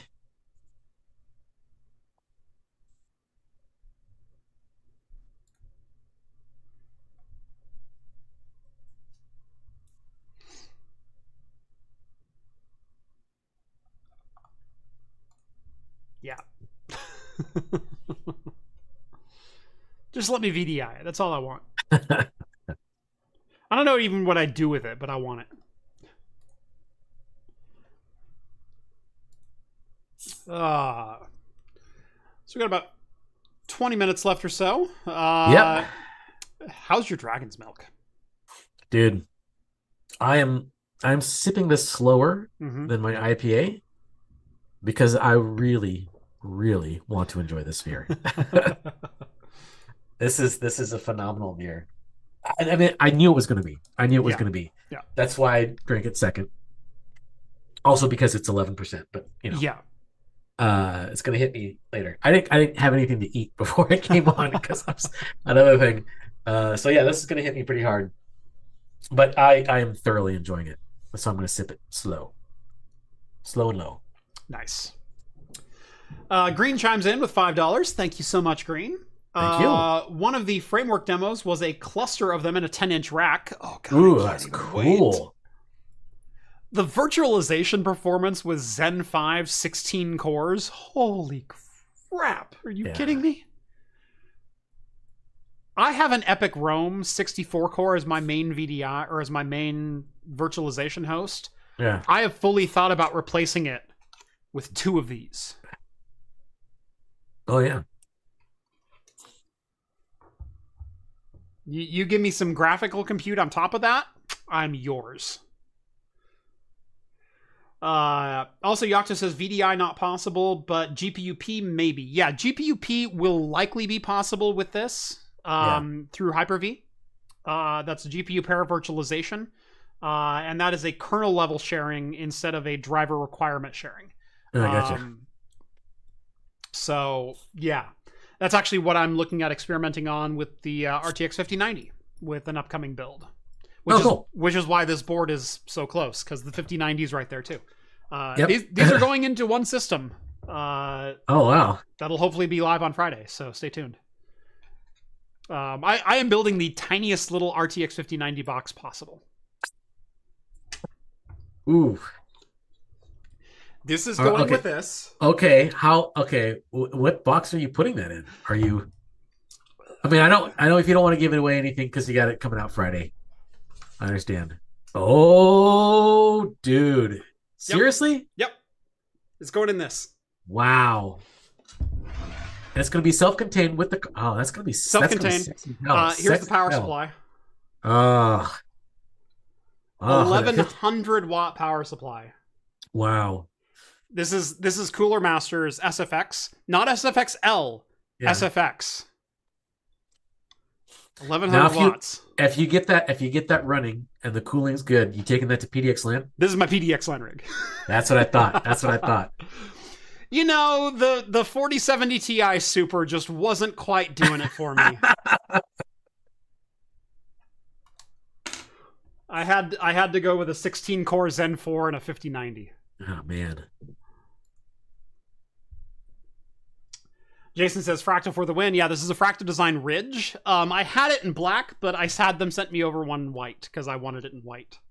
Because I'm gonna put some RGB on it as well, and I wanted some RGB goodness while I'm sitting there gaming. So Novella says he needs to start building a PDX LAN rig. I need to get your PDX LAN rig back to you as well. That's right. Yeah. Yes, I need to get that back up and going. In fact, I was going to ask you about that because I was going to go on a beach trip with some people and I wanted to take it with me, but that got canceled. Okay. So I don't need it until PDX until April. Yeah. Okay, I'll put it together for you. All right, thanks. I did put it back together. It's all up and running. Although I did swap you out for the Intel A770. So that's fine. Yeah, we'll see how that works. I'll see how that works. Yeah. I'll mess with that. That's fine. I'm curious too. I'm curious to see how that works.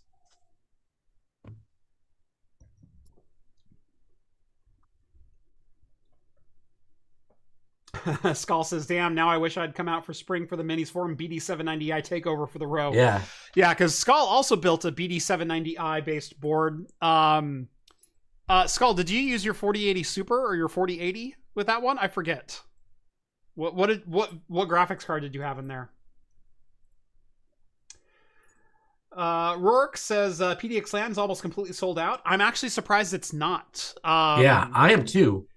PDX LAN is 800 seats, and they sell 750 of them within the first hour. Yeah. Last I looked, which was the other day, I think there's like maybe 1-2 dozen seats left. Yeah, there's about 20 left. Last I saw. Yeah. 4070 Super, very nice, very nice. Yeah, Veronica says it's so little. Yeah, no, this power supply is insane. Like, I don't geek out about power supplies. But look at how compact that is. That's all like a 2 deck of cards. That's so tiny. I have a B-roll shot of this power supply on top of an ATX 800 watt, and it's hysterical. Yeah.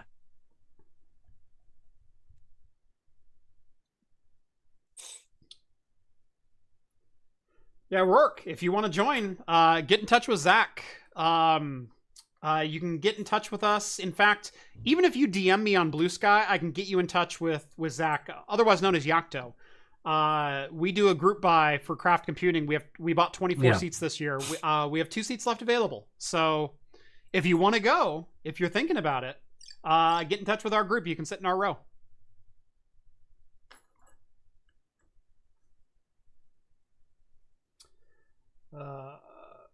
Let's see. It's not so insane if you've seen server power supplies like that. I have seen server power supplies like that, but they're all elongated. Like I have some hot swap power supplies that are this big that are 2200 watts. So yes, I understand the economics of scale at play.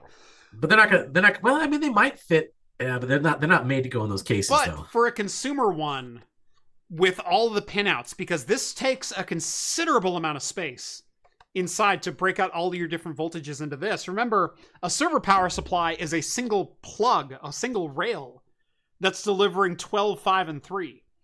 And it goes, all of my 12 volt goes through these 2 pins. And you don't have to do anything else. And so you can cram a lot more circuitry into there and then just shove all your 12 volt out. This has to distribute the 12 volt across every single pin that's on here. That requires significantly more room. And volume-wise, this isn't that far behind a 2200 watt server power supply. Don't forget the noise. This thing's quiet. Oh yeah. You don't even hear this thing. So I was actually hoping to film this before this video, but then had a couple of things stop. Like I sat down at like 3 o'clock and went, I have just enough time if I want to film this video and get all the B-roll and put it all together. Cool. And then I looked up and it was 4:30 and it's like, well, don't have time now. Yep, dead time. Yep. Oh well. Yeah, server PSUs are loud AF too. Yeah, that's also because they can be. And as I talked about, if not the last episode, the one before, AC to DC transfer and then DC to DC down conversion for voltage generates a lot of heat. And so you have to have a lot of airflow to make it all work. Yeah, Jeff memorized all the Duke Nukem levels. I think we will have to do Duke Nukem again. That was fun. I won one round at least once. I feel happy about that. I was I'm not going to toot my own horn, but I was actually pleasantly surprised with how well I played. Because it was down to me and Vince. What was really funny... You and Vince, yeah. So me and Vince, Circuit Rewind, over in the chat, we're like, hey, let's get a Duke Nukem 3D game going. And so we downloaded the latest version of eDuke 32, and we figured out how to do the self-hosting, and we started a server. And we got everyone on there.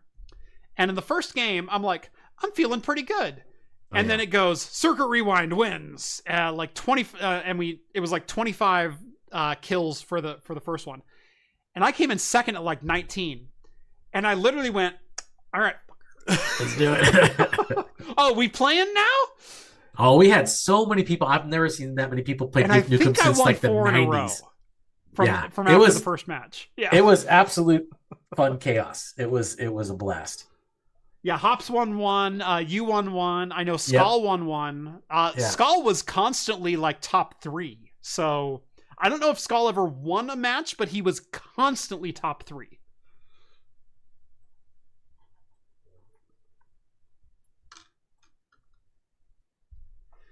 We need 54 DC and home servers.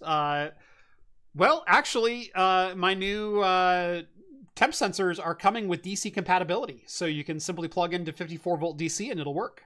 Yeah, you go. Because I planned for that. Yes.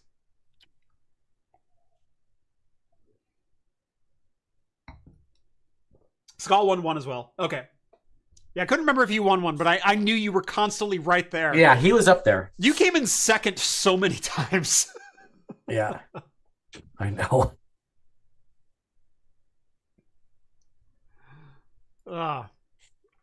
Anyway, speaking of games, we do have one bit of gaming news that I think all of us knew was a thing. Oh, we knew it was going to happen eventually. Look, since the creation of horse armor, we have feared this day of useless aesthetic items being charged for crazy amounts. And it's like, okay, well, that's a thing now. You can get your pink assault rifle and your tie-dye vest and your one-of-one fedora, and you can kick my ass on Call of Duty. But I don't have to spend money on the aesthetics if I don't want it, right? But at least artists are being paid for their work still, right? Right? Right? Right? No. Call of Duty from Activision finally admits to using AI-generated assets. This all came about because Valve, Steam, heard from users that they want to know if games are using AI-assisted generation. Right. And I have spoke candidly about my opinions on AI in a full dedicated video, which is really funny for all the people who say, anytime I post anything remotely remarking about AI, not even positive or negative, just like AI exists, they're like, I can't believe you fillate AI and all the Nvidia garbage that they're shoving down our throats. There's always one side or the other, extreme one way or the other. And I'm like, I always direct them to the video that I published because I knew as soon as I mention AI or have any level of acknowledging that it exists, I'm putting a foot into controversy. And so I made my opinions clear as day, which, true to form, is nuanced as all hell. Because, long story short, while AI should never replace human artists, AI generated content is here and it's here to stay. Should artists be compensated for their work? Absolutely. Yeah. But AI being trained on the works of 1,000 different artists, 10,000 different artists, 2 million different artists is akin to me learning how to do art on my own, and then I can charge for art. So why can't AI? Yeah. And it's a nuanced take, and it sucks, but that's where we're at. Don't hate me. However, AI art is also not copyrightable, and it should be disclosed when it's used. Absolutely. But we'll throw a third but in here. If you're not using AI assistance in your toolbox as an artist right now, you might be falling behind. Yeah. I mean, there's a lot of people that who refuse to use AI are probably going to be falling behind. I have spoken about, even from like a most basic level. Let's say I'm running a private D&D campaign and I want art assets that represent the thing that I'm trying to do, or I've written a script and I want to provide storyboards alongside it for visual impact. But I myself am not an artist. And I don't have the budget to hire an artist. Am I wrong for using it? Am I wrong for using it for inspiration? Am I wrong for, hey, show me what this might look like? Oh, I really like that, and creating my own original art based on ideas that I see? Yeah. No, because that's how artists work.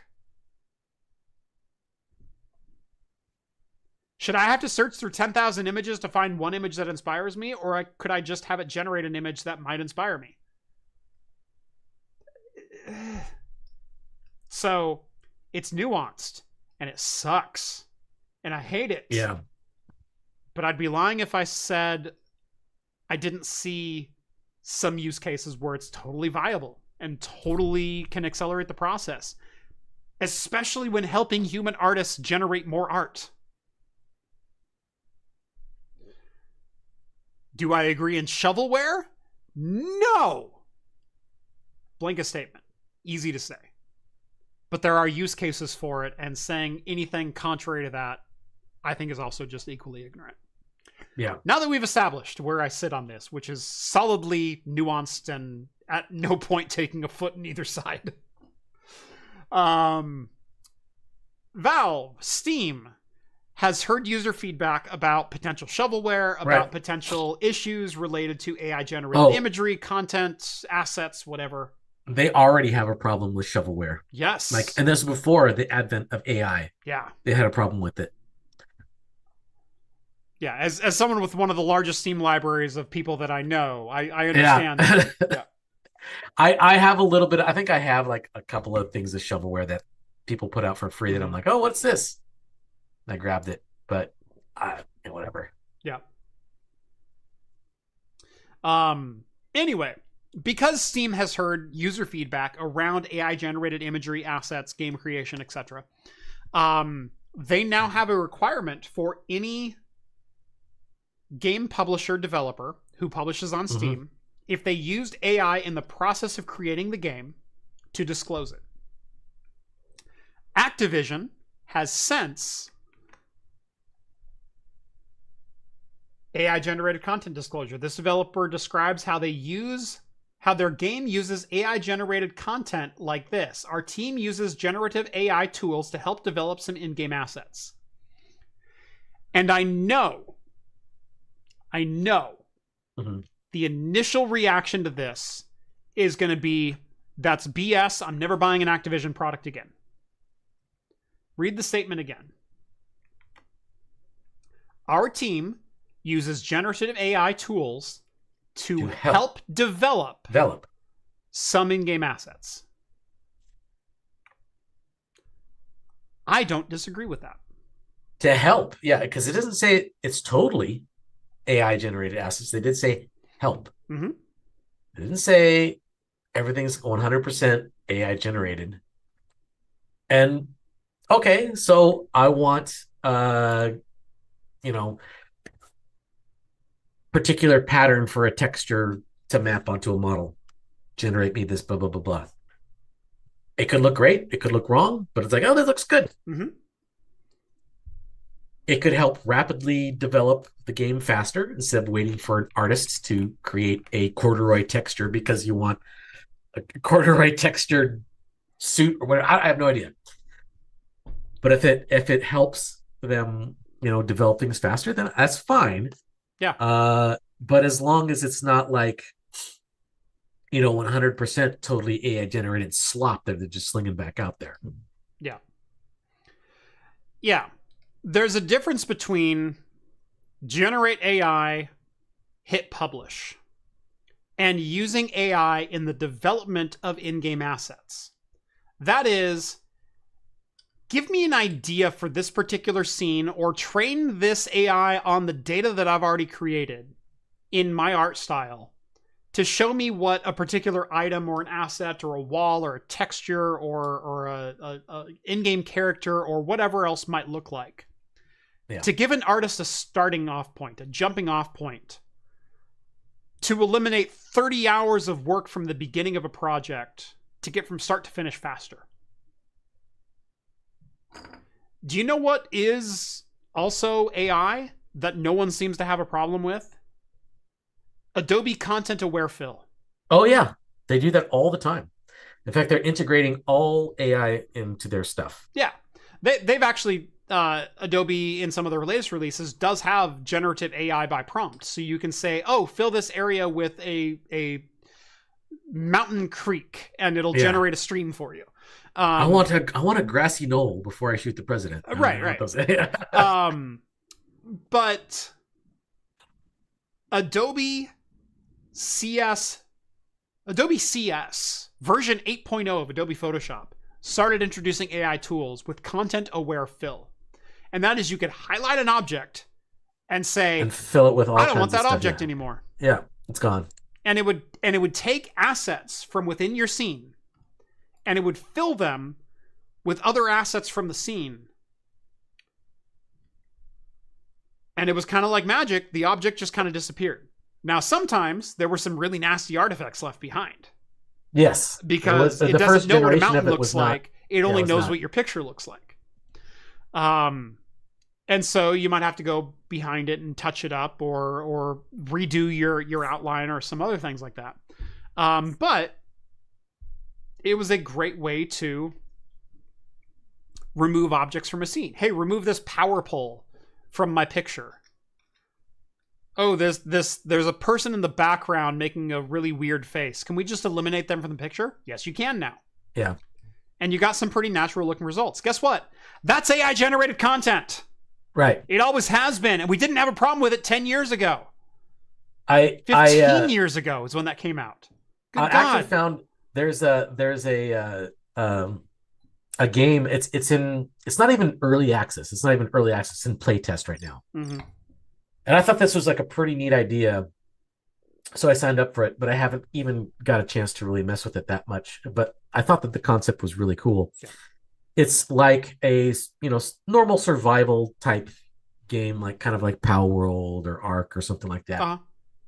But part of it was that when you're building your base or building your things, there is a prompt for you to make your own models by 3D models by AI generation.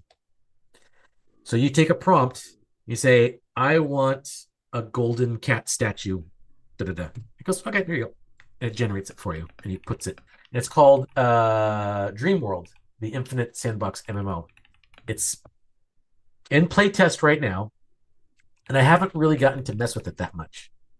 But I thought that that's like the perfect way of integrating AI into your thing, because you're literally not charging people for AI assets. You're letting the users generate AI assets.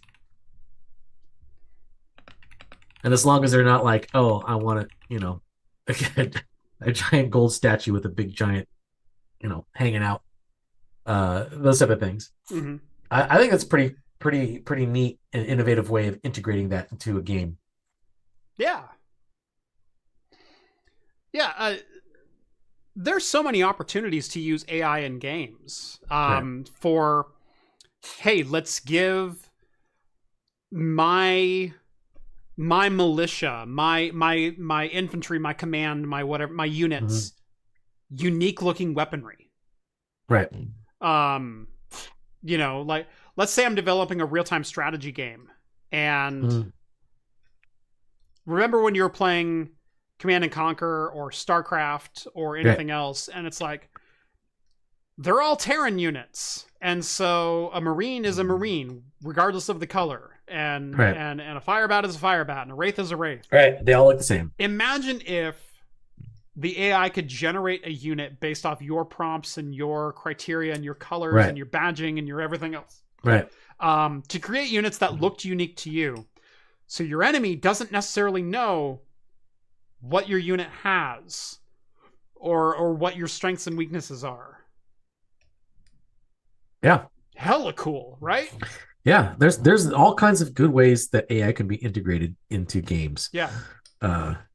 I don't necessarily know, like you said, this thing with Call of Duty. It like you said, it's just it was AI used in the sense of development or something like that. I that's going to happen. That's always going to happen. It's going to be commonplace from now on out. It just is. There's no way around it.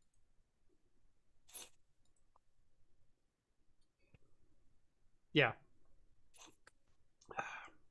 And to be clear, I'm not coming in the defense of Treyarch and Activision for this particular issue. I believe, truly down in my heart, artists should be compensated for their work. But I don't think that this widely available open source tool that can be ran on anyone's computer for almost any cost shouldn't be used by artists. Oh, yeah. As long as it's a tool and not a replacement. Correct. Yeah. Because I don't know what it's going to be like in the future, but I'm going to say 95% of the time I can tell when something's AI generated, like a picture, like somebody slaps it out there. And that's fine. That's okay. I mean, like, I know that. I don't know what the future is going to bring. They may crank some things out. I'm just like, I had no idea that was AI, but yeah. But as long as it's just a tool in the toolbox of an artist, as opposed to a complete replacement for an artist, I'm okay with it. At the end of this article from Game Rant, they say, it's worth noting that gamers aren't entirely opposed to AI in game development. A recent YouGov survey, for example, found that 62% of British gamers believe AI could enhance NPC interactions in future games. We've seen this from, we saw this at CES this year, where Nvidia was demoing live NPC voice to or text to voice responses. So you could ask an NPC a question and it would give you an answer in the voice of that character. It's a fantastic example of a way to enhance a game, to progress a story or to solve a mystery in an unexpected way that the programmer doesn't necessarily define within a preset algorithm. Right. You know, how many mystery games have we played over the years, Steve, especially as children of the 80s, as we are? All the point-and-click adventure games. All the point-and-click adventure games, all the Hugo Whodunits, all the Sam Max adventures.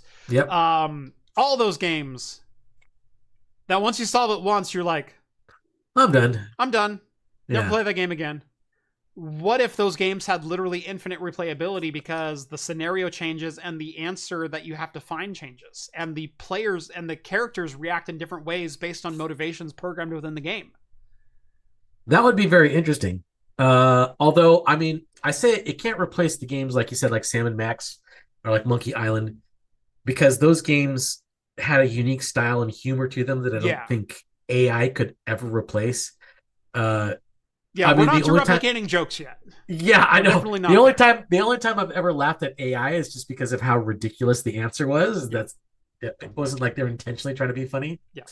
But I don't think you can replicate a particular style of humor or anything like that. Yeah. So in that case, but in the other sense, like, yes, we want to, in the sense like where Diablo was very, very a big revelation in the adventure type of games or RPG games, is because every time you played it, the dungeons were different. Yeah. They were randomly generated. Having like a mystery game or something like that. Algorithmic. It is correct. Yeah. Very, very rudimentary beginning ways of it, but Yes, absolutely. And to be able to evolve that into other games, like you said, like maybe a murder mystery or something like that, where the subject matter is a bit more serious. You can generate Yeah. all kinds of murder mysteries that way or something like that. That would be kind of interesting and fun. Yeah. As long as it made sense. Yeah. Because I've seen a lot of AI solutions that made no sense whatsoever. Yeah. Another example of positive perception is Call of Duty's use of AI to identify cheaters, which has received support from the community. Oh, However, absolutely.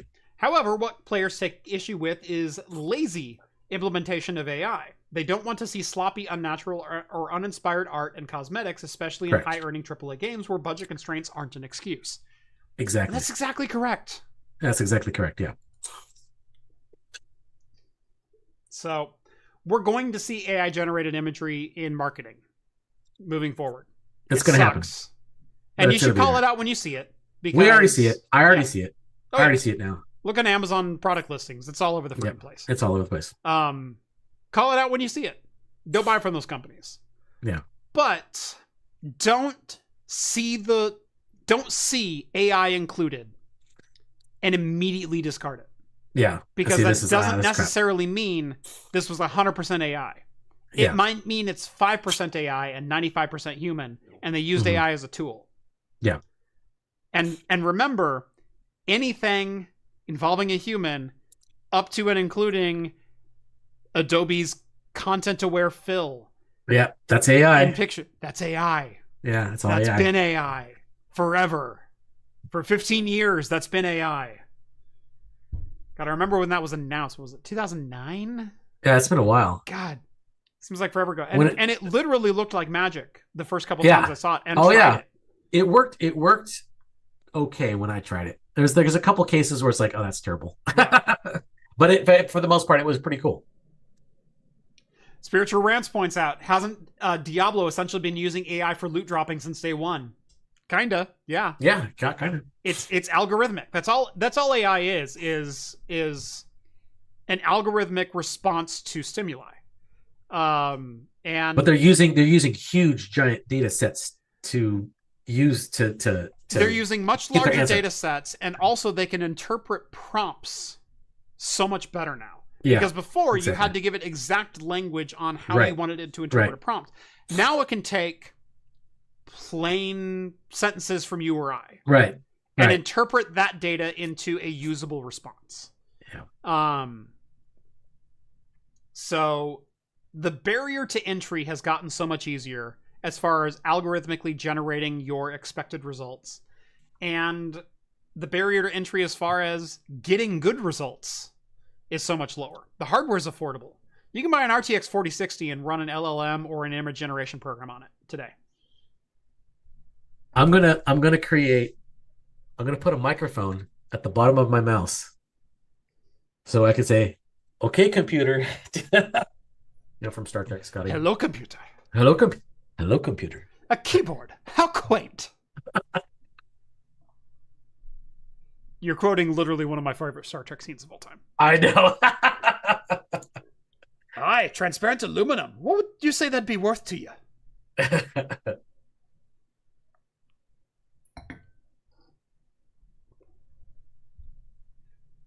What if we could support that entire volume of water, but be only 1 inch thick? Would that be of use to you? Like, yes.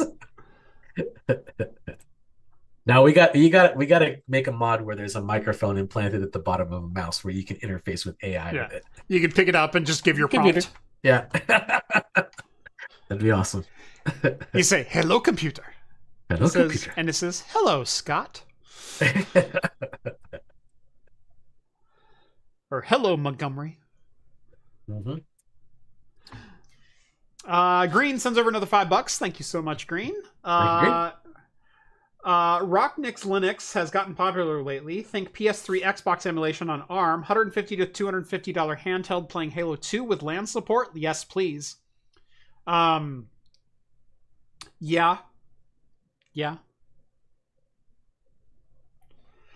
I haven't seen that particular Rocknix Linux.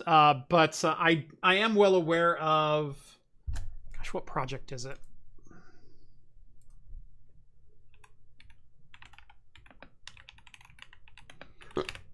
Just a second.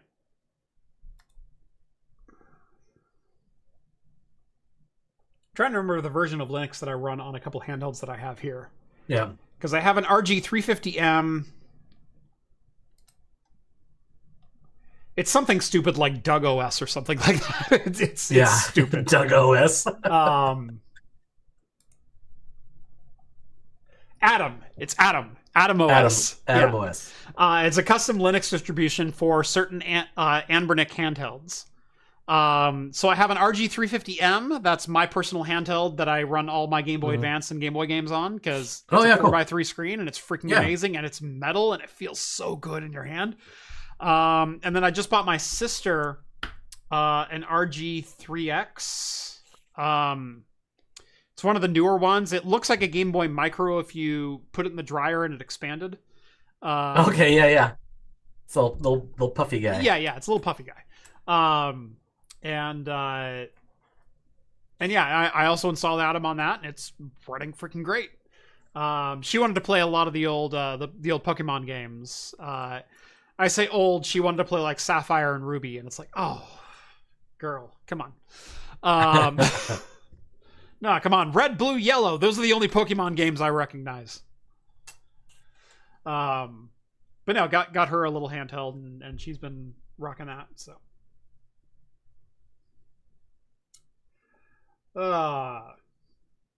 Anyway.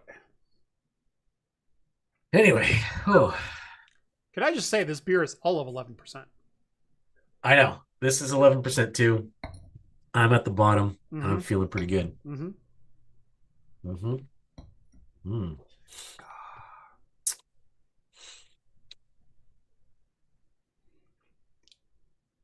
All right. Well, if that's all we've got for news, and I think we made it through every news story. I think we did. Oh, Bearded IT Guy chimes in. $10. Thank you. Thank you, Bearded IT Guy. How are you doing? Yeah, very nice of you. For the beer fund, $10. Thank you so much. Appreciate that. And that'll buy me one of these. Always appreciate a beer fund contribution. Always. Jeff, you take that back. Without gold and silver, we would have no Stadium 2. That is very true. Although I'm a fan of the OG Pokemon Stadium. So yeah. Actually, I think I've played more Pokemon ripoffs than I've played actual Pokemon games. You know, I think that might be true for me as well.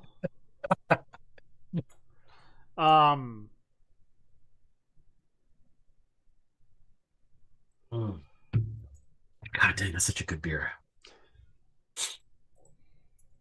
Yeah, now I'm torn. Do I go open a pirate stout or do I have a golden ale? Oh, you still have a golden ale too. I've still got a couple golden ales outside.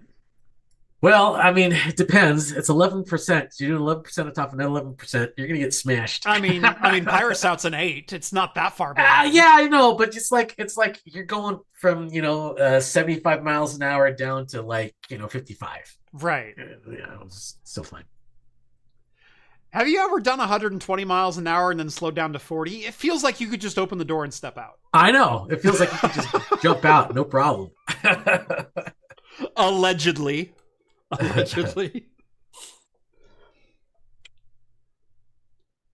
I will never forget the time I drove from Sun River back to where you live in 70 minutes.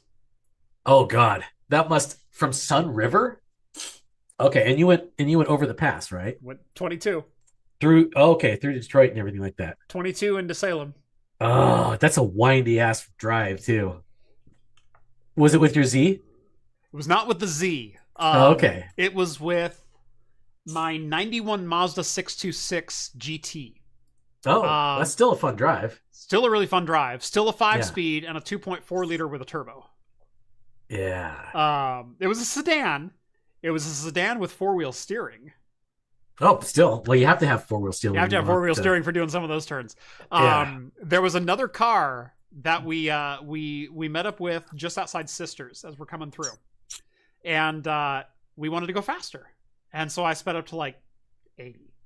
And they sped up to 80. And then they passed me in the passing zone. And then I'm like, all right, they're doing 85. I can go 85 through the turns, no problem.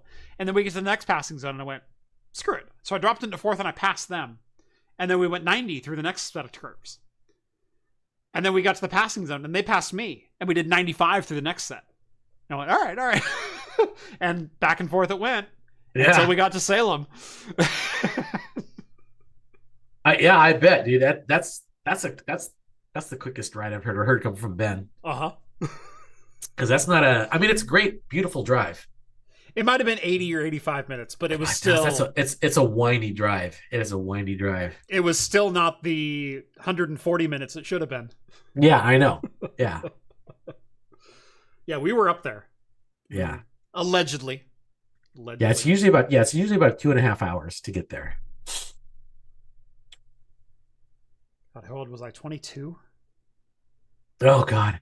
I remember one time, you and my friend Aaron, we did from LA to No, I wasn't even that. I was 19. Oh, you 19? I was 19 when I did that. I think this is when I was 19 too. I think we did LA to Salem area. Mm-hmm. I think we did it in about, because normally it's about like 11 to 12 hours. I think we did it in 9 or 10 because we did it all overnight. We took shifts. It's longer than that, because LA is essentially milepost 100 of 990. And so you have 890 miles of California to cover, plus 270 miles of Oregon to cover. It was okay. So normally it'd be 1,200 miles. Yeah, Google Maps. Well, this was actually Downey, California, which is down there. Yeah. So it says 15 hours. Yeah, it should be a 16-hour trip. I think yeah. It's a 16-hour trip at 70 miles an hour. At 70, I think because I'm trying to remember, because this is like, again, when I was 19. Right. Who knows what I remember, right? Allegedly, yeah. But we were going all night, taking shifts, and we were averaging about 80, 90 miles an hour the whole way up.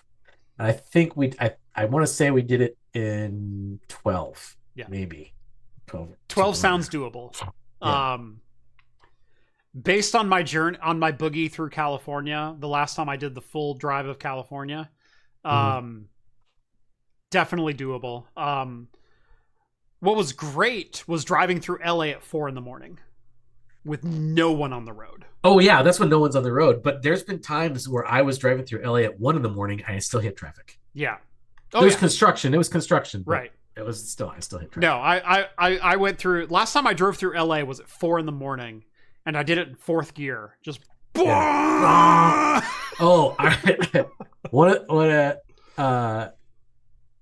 Novella Hub must have been 94. Yeah, it was in 94. It was exactly 94.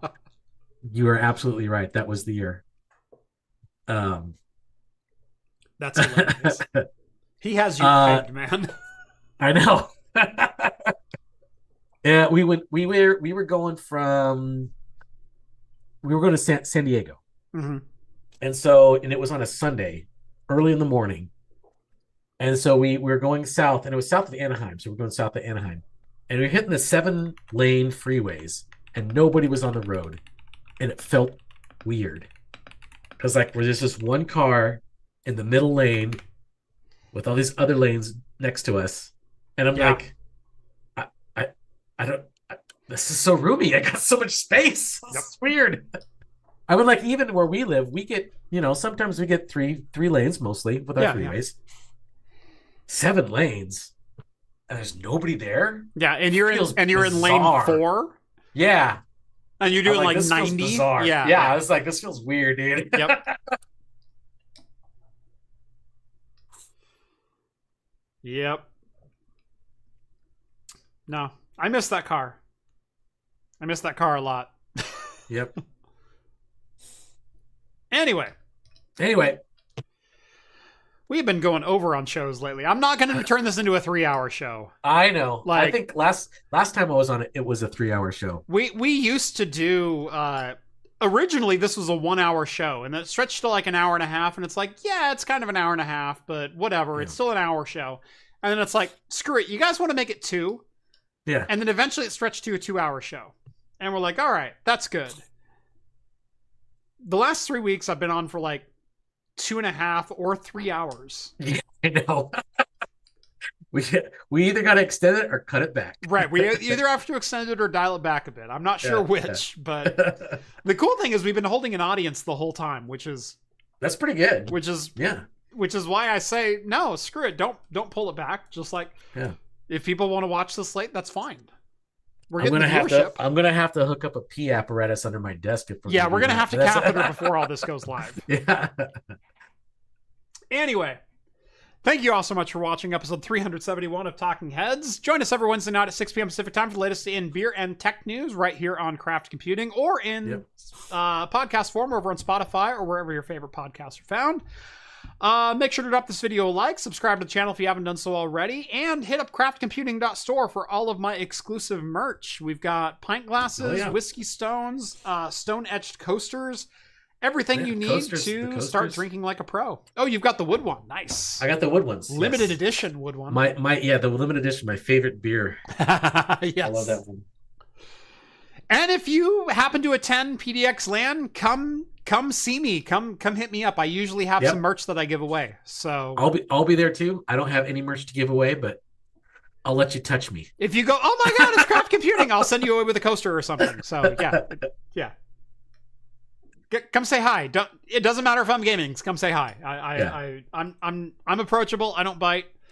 If you make me die in game, I will hit you. But that's about it. Yeah, that's it. No. Thank you as always for watching. And as always, we'll see you next week. Thanks, everybody.